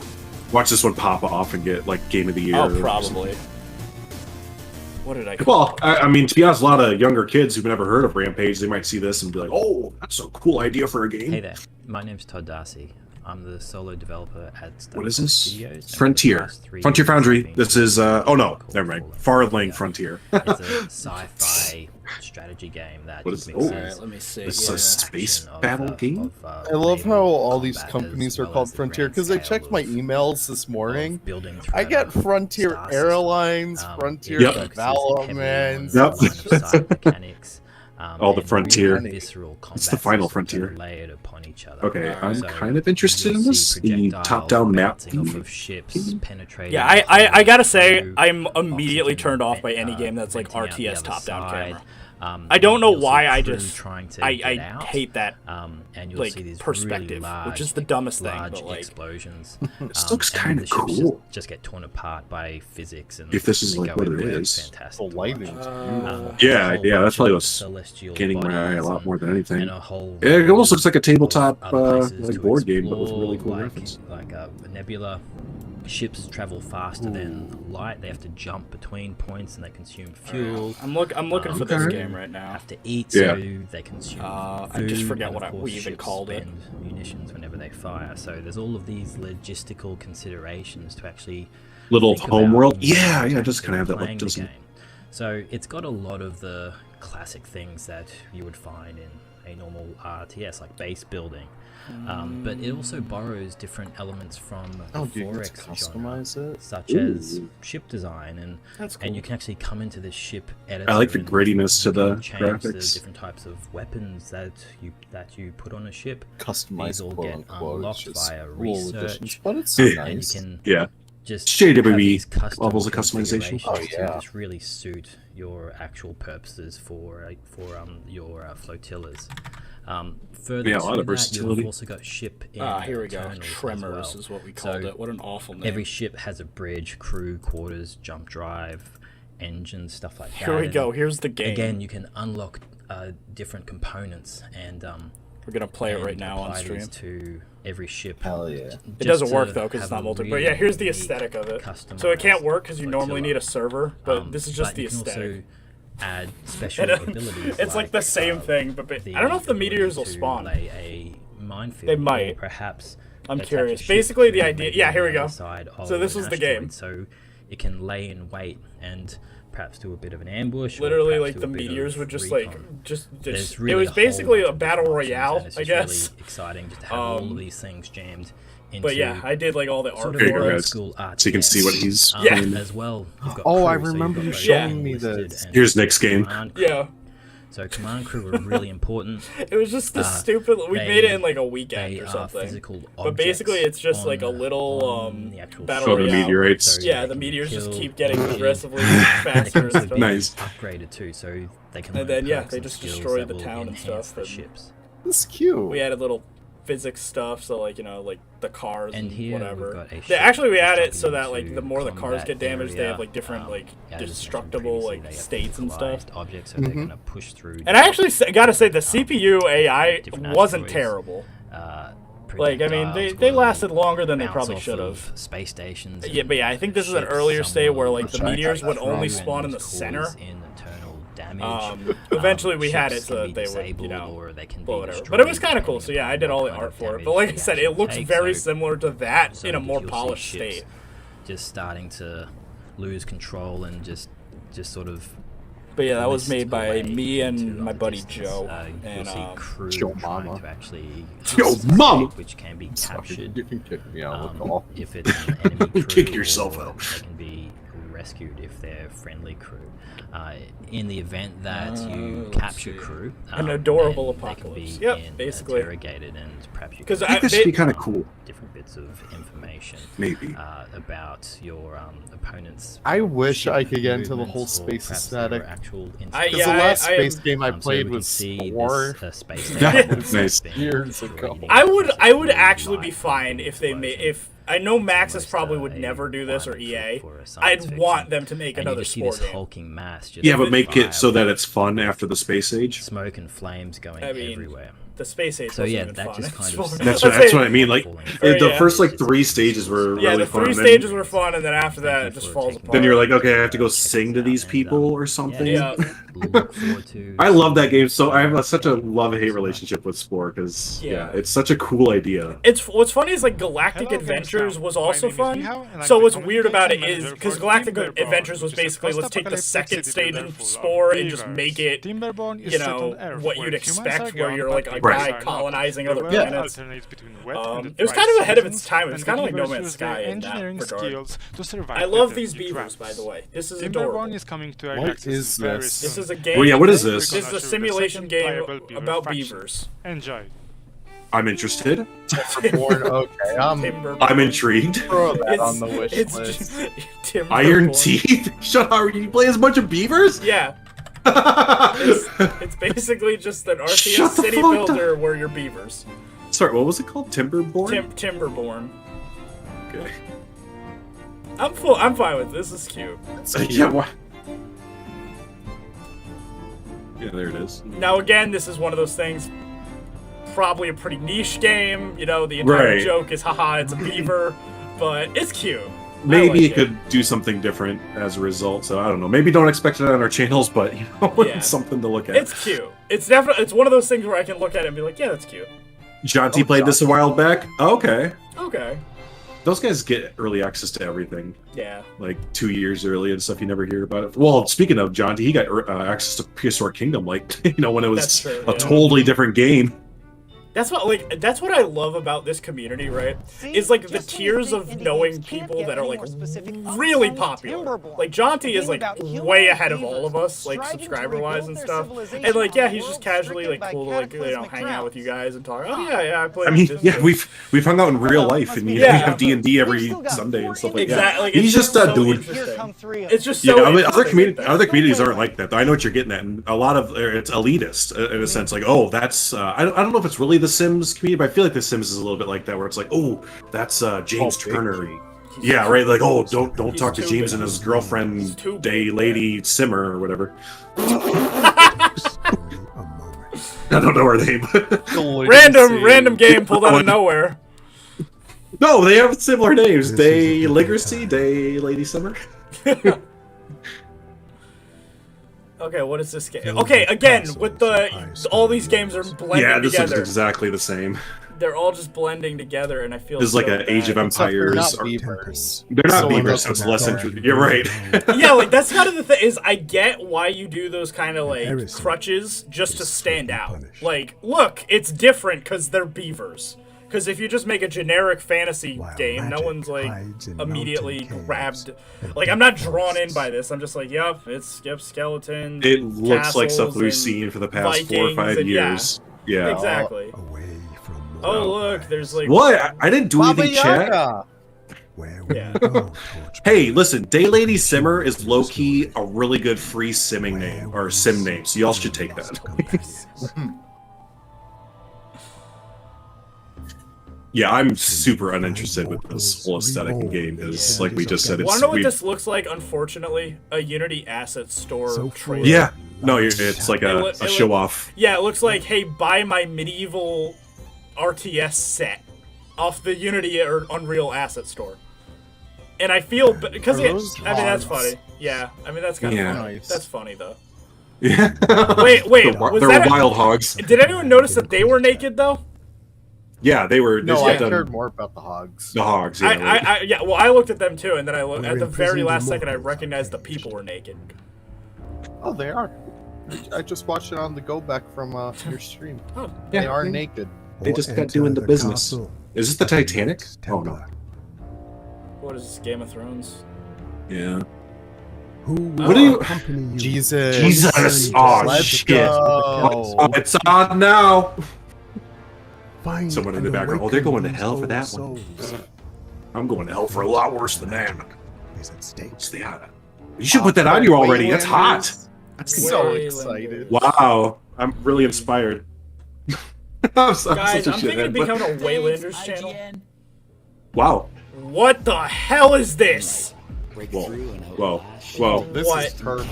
Okay, wait, this reminds me of that one game that What's you sent that me, one Leaf. game? Yeah, what is that game? Superflight. Yeah, Yeah, where it's just like randomly. Yeah. But this looks like it's like that crack. plus. Yeah, but geometry. Holy shit, dude! How do you even tell where you're going? Yeah, literally. I think this is literally just Superflight, but they decided to make it on acid. Yeah, this is. If I knew what acid was like, that's how you're supposed to follow that up, because then you don't out yourself as. Yeah, definitely. Freely anywhere you want. I've never done drugs. Yeah, someone slipped LSD into my tea. I think so. Perhaps. I'm gonna have a epiphany playing this game. Goal is just to find There's like words throughout it. Yeah, there's like a little like Wait, interwoven story in between it. Oh, so you have to like look for like phrases and stuff? Clues and stuff. Yeah. Oh my I think it's God. gonna be like a mind fuck game. It definitely is. I'm fucking here for I it. got SpongeBob up here. Drew, if you don't know, I have I went to Mexico, right? And I went to this little arts and crafts fair, and I found this SpongeBob bong. I'm not really an avid smoker myself. Right, but I had to get it. Why wouldn't you? Jank. Hold on, I'll send it. Yeah, do you have a picture of this bad Yeah, boy? it does. Yeah, it's awful looking. This isn't what acid is like. Trust me, says Harry. Gotcha, Harry. Oh, would know. gotcha. Okay. This is like If we got teaser for GTA 6. This is what DMT is like. This is like next level. Yeah, no, if you're out in the middle of a desert with a Native American guy who gives you some peyote, God. this is what this What is was like. that called again? Peyote. I didn't even know what it was called. I mean, I think. Oh look, it's Winnie the Pooh. Most of them fled. Others came. I don't think we'll hear from Grand Theft Auto 6 for another 10 years. I'm not even being coy about that. Like, I really don't think we'll ever hear Probably about Grand Theft probably. Auto 6. I would say 2025. Yeah. Well, they've come out so many times saying, like, we have no plans, we don't even know what we would Well, they base did it off start of. development on it. Did they? Yeah, they have officially Okay. said they have. I believe the rumor was it's going to take place in Virginia, which is a That's weird interesting. It's a weird place to set a GTA. No, that's kind of cool, because Virginia, if you don't If they know, do is... DC. Well, because that's the thing, they could do DC, they'll probably do it like Los Santos, where they make it the whole state, because then you could have, more West Virginia for half the state and stuff like that. Yeah. And have the mountain men, and have the southern part. Yeah, Virginia is like a microcosm of a lot of different areas in the United States combined. Yeah, and then I suppose if they included DC, that would make sense, because that'd be the fun kind of part. That would be the big city to go Yeah, into, and then the rest of it would be like the mountains and Appalachia and stuff like that. Not really 10 years Silver Fox. I was being a sarcastic asshole. Also, like all the juicy low-key, not political really. commentary Yes. that happened with that. Dude. Well, that's why they said they weren't going to make one for a while, because they during the Trump presidency, they're like, what would we do? It's every day you wake up and we would already be behind. Well, at least now we have. Wasn't that the issue with Far Cry 5? Everyone was saying because everyone Yeah. was like, "Oh, this is a comment about Trump and what he said this week," and it's like, no, like I remember like even Ubisoft's like, "We're just trying to make a game, guys. Not ever like I get it takes place in America, but like we're not trying to say anything here. We're just trying to make a game." I just reinstalled Far Cry 5, and it's chef's holds up. Well, because I know that's a thing apparently with Far Cry 6 too. Everyone's like trying to set like I guess like Ubisoft had to like flip flop on like 10 different ideas about whether or not the game is supposed to be political and like commentary on like Colombia. Like Grand Theft Auto, I think it should be like a political commentary a little bit, because that's just they do a really good job usually about that to toe both lines. But Far Cry though, I mean, I know it's they take place in international type stuff, but I don't know if that one needs to be overtly. It's stupid. You're going to weird, wacky locations and shooting stuff. Yeah, there's nothing more to it than that. But yeah, I'm really interested to see what the next Grand Theft Auto does though, because they have. I mean, when did 5 come out? 5 came out in 2011. 11. Yeah, it's over 10 years old now, or just about 10 years old. So a lot has happened in between then that they can comment about, obviously. Yeah, we have 5 minutes, everyone. Here we go, 5 minutes. 300 seconds. Make that less.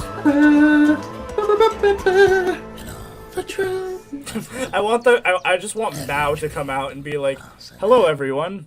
We have nothing to report about prehistoric." That's why I told you guys. Do it. I told you they're gonna do it. They're gonna come out and say our news is that the beta is gonna be released next summer. From what I can tell, they did delay the game until at least like early access. They did definitively say Q1. 2022. Right. So I was saying, it is possible the beta could be like October or something. So what are we hoping to see from the trailer? I know we already know waterfalls and other things are coming, but like, what do we want to see? I want rides. I'll be honest. Yeah. This is maybe selfish. I want to see their Triceratops totem. You'll steal it again. You thief. I'm just curious how it sizes up. You know what I mean? Like, I mean, you just got nailed. Dude, you're getting pelted. I think we still got it, right? We got that? So what do we expect? We want a beta release date is what my chat's saying. They want to know beta release date they confirmed. That is positive that we are getting the beta release date. Yes, we will get that. I'm interested in the mammoths because I love elephants, so I definitely want to see the mammoths. I think I'm most excited for that. See their fur on there in a minute. And then past that, I just kind of want to see maybe the FlexiColor in action. But what if you got a chance to be in the mind of the developers behind those games as they watch their hard work get completely destroyed? I'm basically treating this like a Planet Zoo DLC trailer. Right. So I want to see new pieces. I want to see the animals and their animations. Speedruns. And then we invite you to ride along with the developers as they watch, and then the beta, and enjoy some of the craziest gameplay. Fingers crossed, beta is sooner rather than later. Tune in every Saturday for a brand new episode. Past that, I don't care. I just want to see more PK. I haven't seen PK since I played the alpha, so. Yeah, I haven't played it in months, so. I just did a speed build today. Had to bring the dioramas into it. Dude, nice. Well, it's so much easier, right? Because you can place the animals how you want them and everything. That's what I was saying, yeah. Because I was saying, like, once we get FlexiColor, it's game over. Like, then people will actually continue to play PK. Because the only limitation was that aspect where... Because I was watching Leaf, he was basically doing a Jurassic Park diorama, and the issue is, I was like, oh, you should do the Jeeps, but he couldn't make the Jeeps because the Jeeps are like red and green, and we don't have pieces for that, so, but I'm like, once we get that, you can do stuff like that, and it would be more interesting.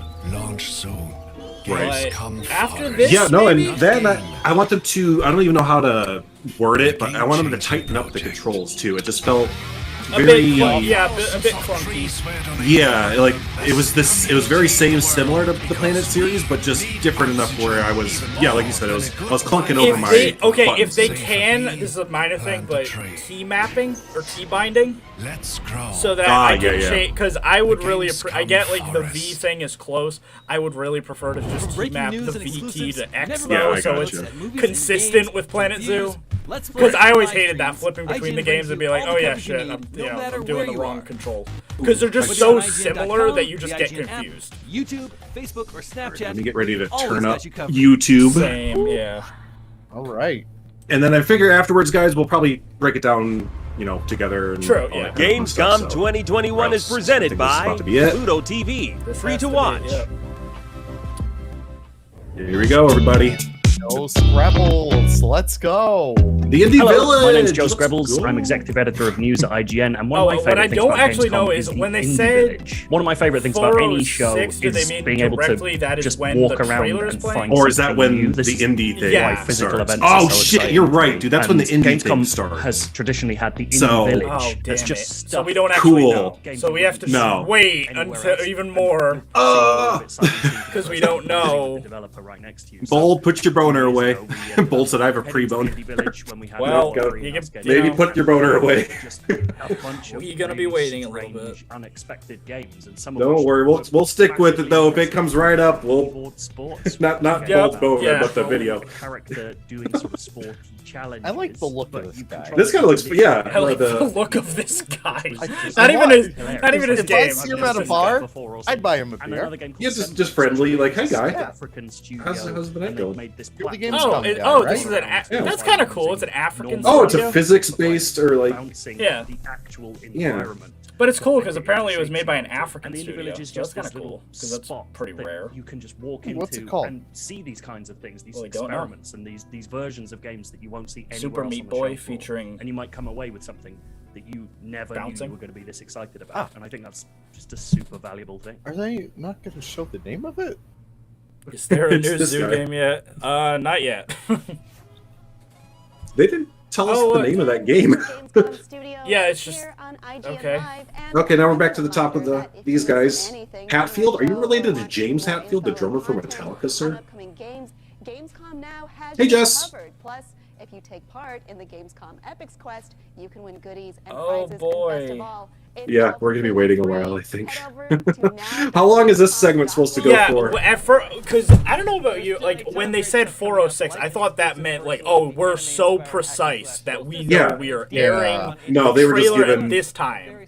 Oh, here we go. Soon. Oh, Age of Empires 4 trailer coming out. That's cool. But what about? So well behaved, we have another block of Great. Let me look up the. Let's look up the schedule that I sent you earlier, Nick, because that had Gamescom. There it is. Schedule. Oh, look, it's Bloodborne.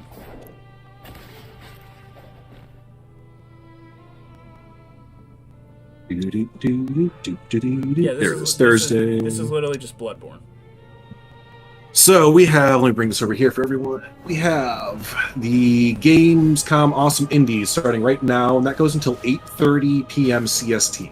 Oh no! Wait, are you serious? It goes from 1 p.m. PST to 10 p.m. CEST. What? Oh no! So we totally started streaming at the wrong time. Essentially, we sort of started now. So we should have started now. Yeah. And we have no idea when it's airing. Nope. We could be here for the next 6 hours or whatever. Waiting. Oh, I'm gonna read their Discord. Yeah, maybe go try to find some info. Drunk Zoo time. I didn't get it. I have vodka. Oh, what's this? What's this? Is this? Oh, here it is. Is this it? This is it. Yeah. Okay, here we go, everyone. Let me turn it up. Okay. Well, now I feel less dumb. So that's Tarbosaurus. Ooh, there's the screenshot. Oh. Ooh. Oh, statues. That's cool. Yeah, how about that? I like recolorable. Different skins. Yeah. Are these new? These are new. That's a new exhibit animal. Gross. Yeah, a little bit. Ah, power going out. That's cool. The animations for that. What is that bird?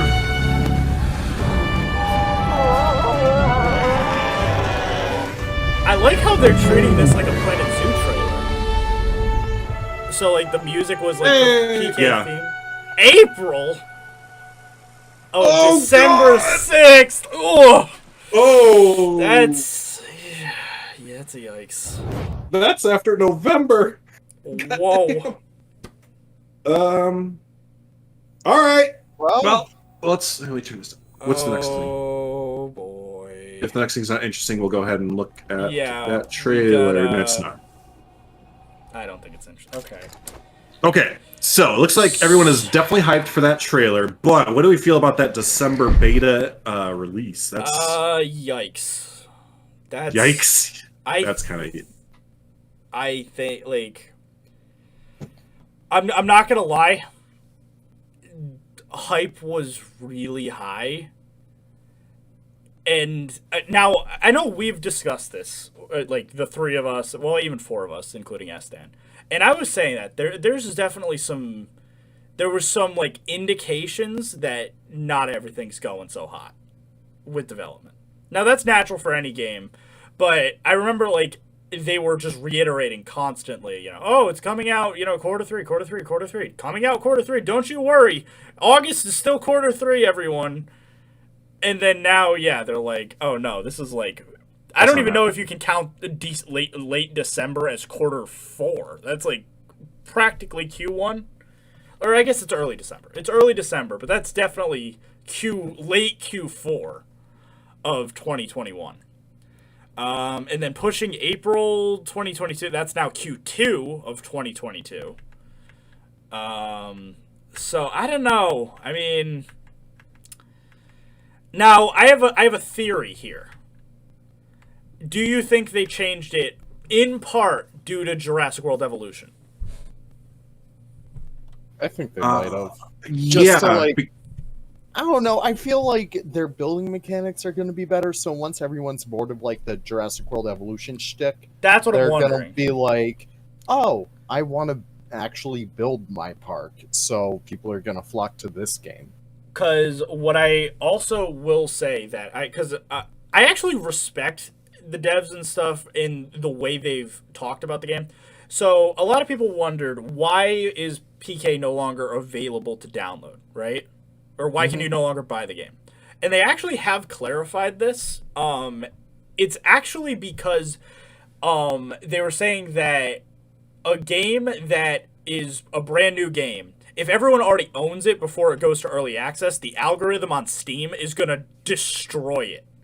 So what they were hoping for is everyone doesn't own the game and is just wanting it so badly that once the game is available to purchase, everyone buys it. It goes high up on the Steam charts. Then it, people who otherwise didn't know about the game would want to purchase it. So, like, from that, I do respect that, but I also think it's kind of that's a big gamble. To basically be like, we're going to hype up this game that you can't play and can't buy for the hope that by the time it is available to purchase, you'll still care. Because I do think that is a bit of a gamble. Mm-hmm. I think it could be considered smart. I'm a little iffy. So, yeah, I don't know. What are your thoughts?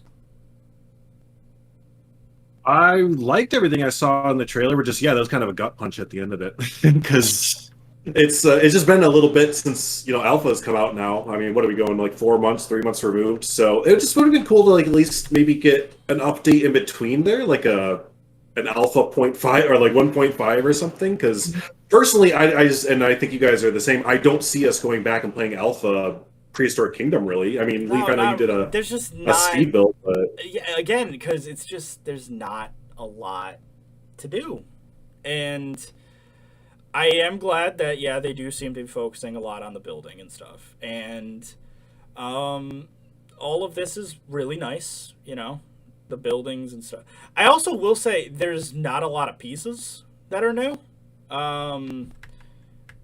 They don't need to, really, right? Because of all the stretching and the flexi color and stuff, but I guess. And you can switch out the texture.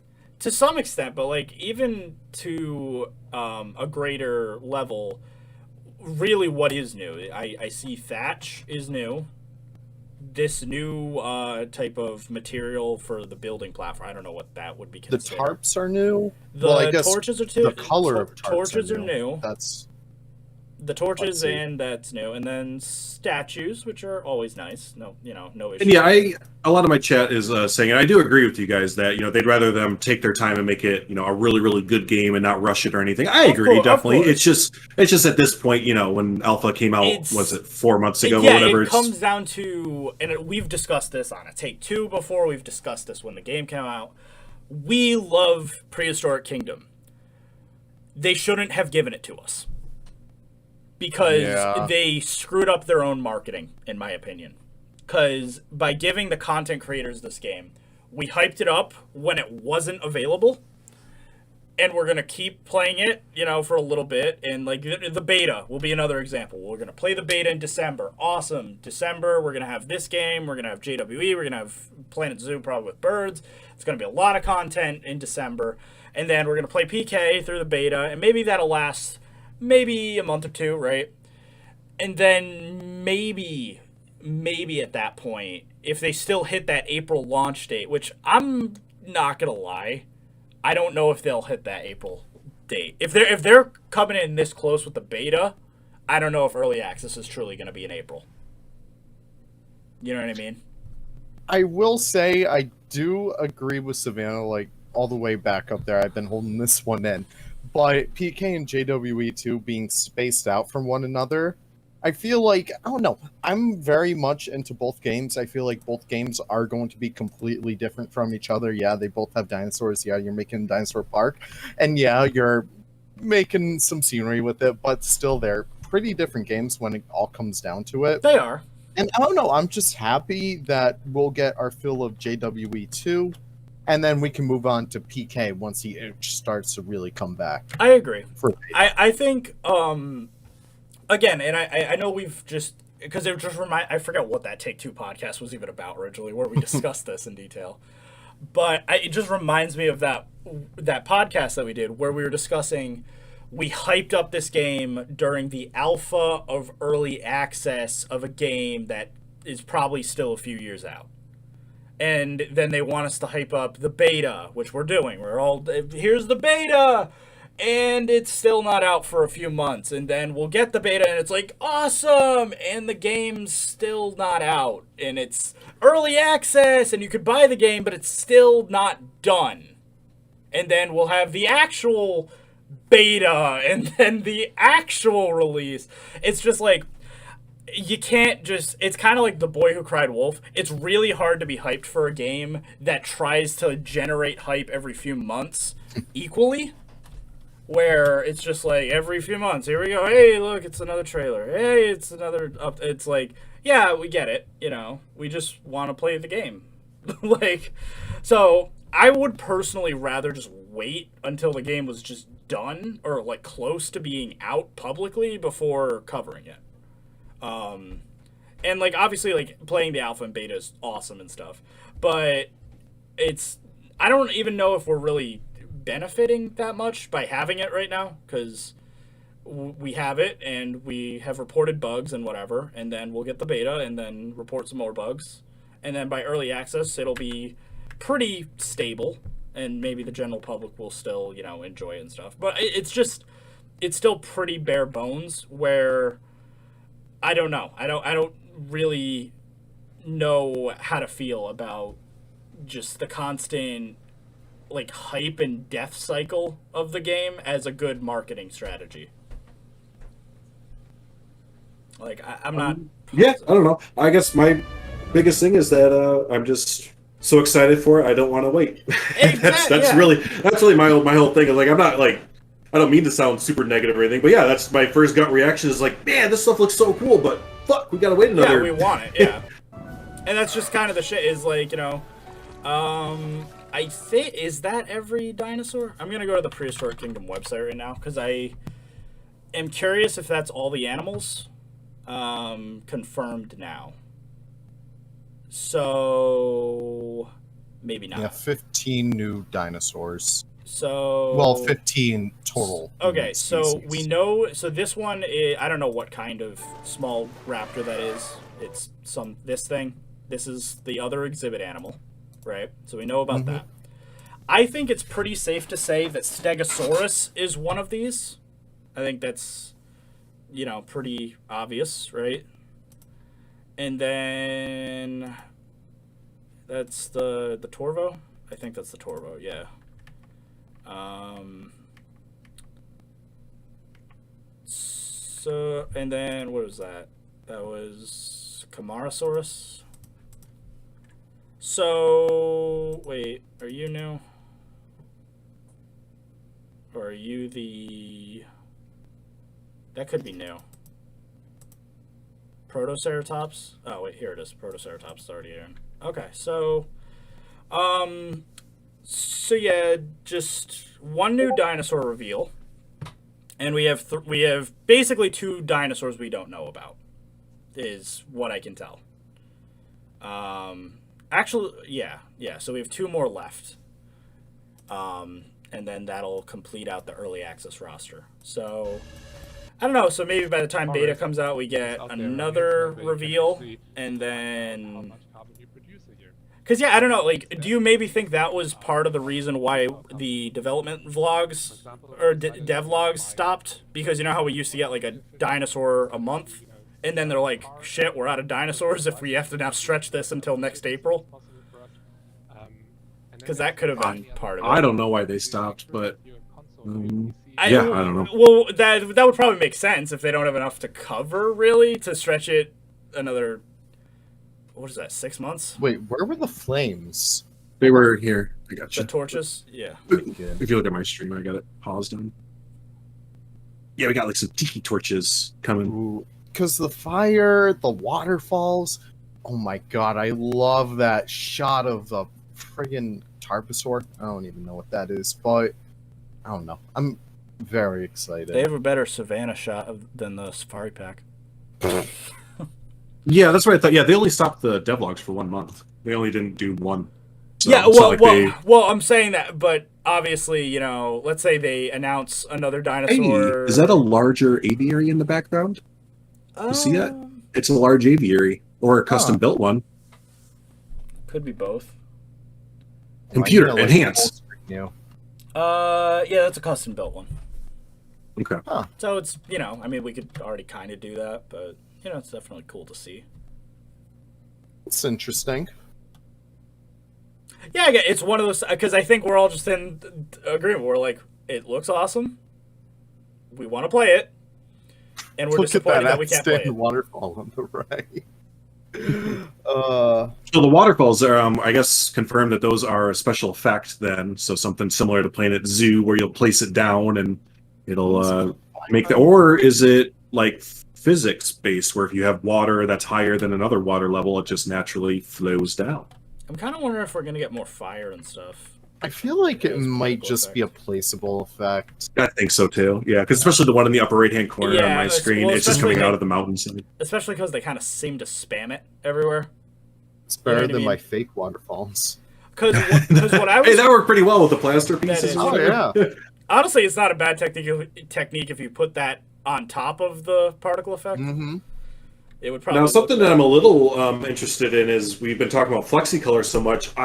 Looking at these pieces in this screenshot, nothing seems to be FlexiColor, or they just didn't FlexiColor anything. Yeah, the only thing especially I saw like was the thatch roofs. I thought it'd be interesting if...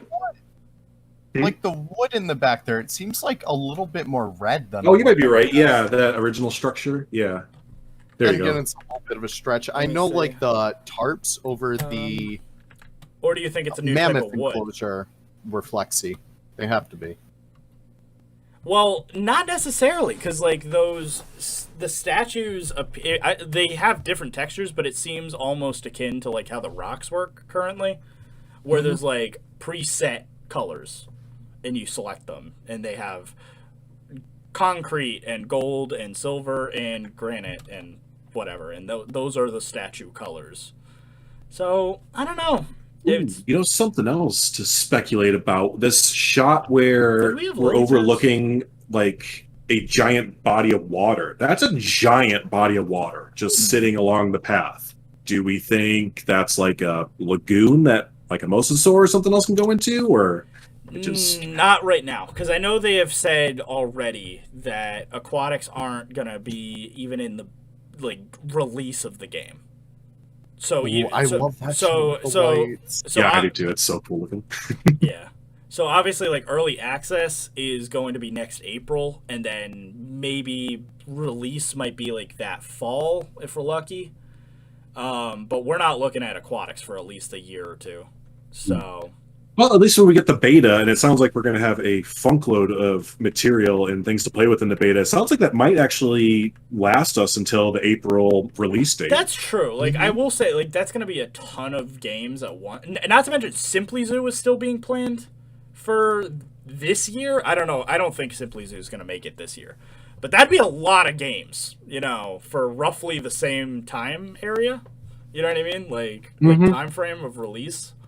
So it's kind of interesting. And now that the PK trailer is out, I don't know if I want to continue streaming because we have been going for I know, I'm probably about while. wrapped up. That's a good point, Bolt. Yeah, it looks like one of the different variations is a furry, feathery one for the dinosaurs. That's pretty cool looking. But yeah, I don't know. I feel like we talked a lot about PK. So yeah, again, I know people are kind of like whatever, but yeah, I think our overall thing is we're excited for it, very excited for it. Just again, that want it. The release date being a little bit later than, because personally, yeah, for me, I was expecting an earlier release date because why would you do this now? Is my thing. We're still how many months away from December? 8, 9, 10, 11, 12, like 4 months away from December. It just seems really early to be promoting your game. Well, I guess Jurassic World Evolution is November, so what's the big difference? but that's different because that's a release. They're releasing Jurassic World Evolution in November, and like it's not like, oh, we are revealing that a select, because the other aspect is I don't know how many people are going to be added to the beta. Like I don't know how many people didn't just like bite the bullet and spend the extra, I think it was like $20 to get alpha access. You know what I mean? Like. So I don't know how many people are actually going to be added to this beta group. So that's the only questionable thing too, where it's like, it's a trailer, but it's a trailer for people like us who own the game. It's not really a trailer for anyone. Like it's actually kind of lackluster if you're someone who was still wanting to buy the game, because you were expecting I should be able to purchase and play this game by December. Or earlier, because they were saying, you know, late, I think, Q3, early Q4 for the release of early access. Now that's pushed to Q2 of 2022, possibly later. So that could be a bit disappointing. Oh, this is the Jumanji game that I got excited about yesterday, and then it's just a shitty, like, glorified mobile game. But yeah, I don't know, like, because it's just, I'm excited for the game as I always have been, but yeah, I think maybe they should have been a bit more upfront with the community and been like, because I think for as much as we all look on their Discord and look for advice on what the state of the game is, they were always very vague. They would always kind of just be like, oh, we are still aiming for Q3. We are aiming for Q3 still. We are still getting Q3. And now we're at Q2 of next year, so it's like, wait, what? Like, you just delayed it 3 quarters. Like, what happened? Is that a custom aviary? I just got another view of that aviary that we were looking at earlier. I believe it's cool. I believe it's a custom aviary, though. All right, I just know that we're supposed to have the larger ones in game as well, and we saw. No, I think that's one of the large in-game aviaries, because then after that they show the kookaburra or whatever it is. I think they're showing that same in-game one, unless someone made it null and then made it bigger or built it. But in that case, that there has to be a large one, because that's way bigger area for the birds to hang out in. No, because like I made a giant aviary in the alpha, and what you do is you place down a bunch of null smaller aviaries.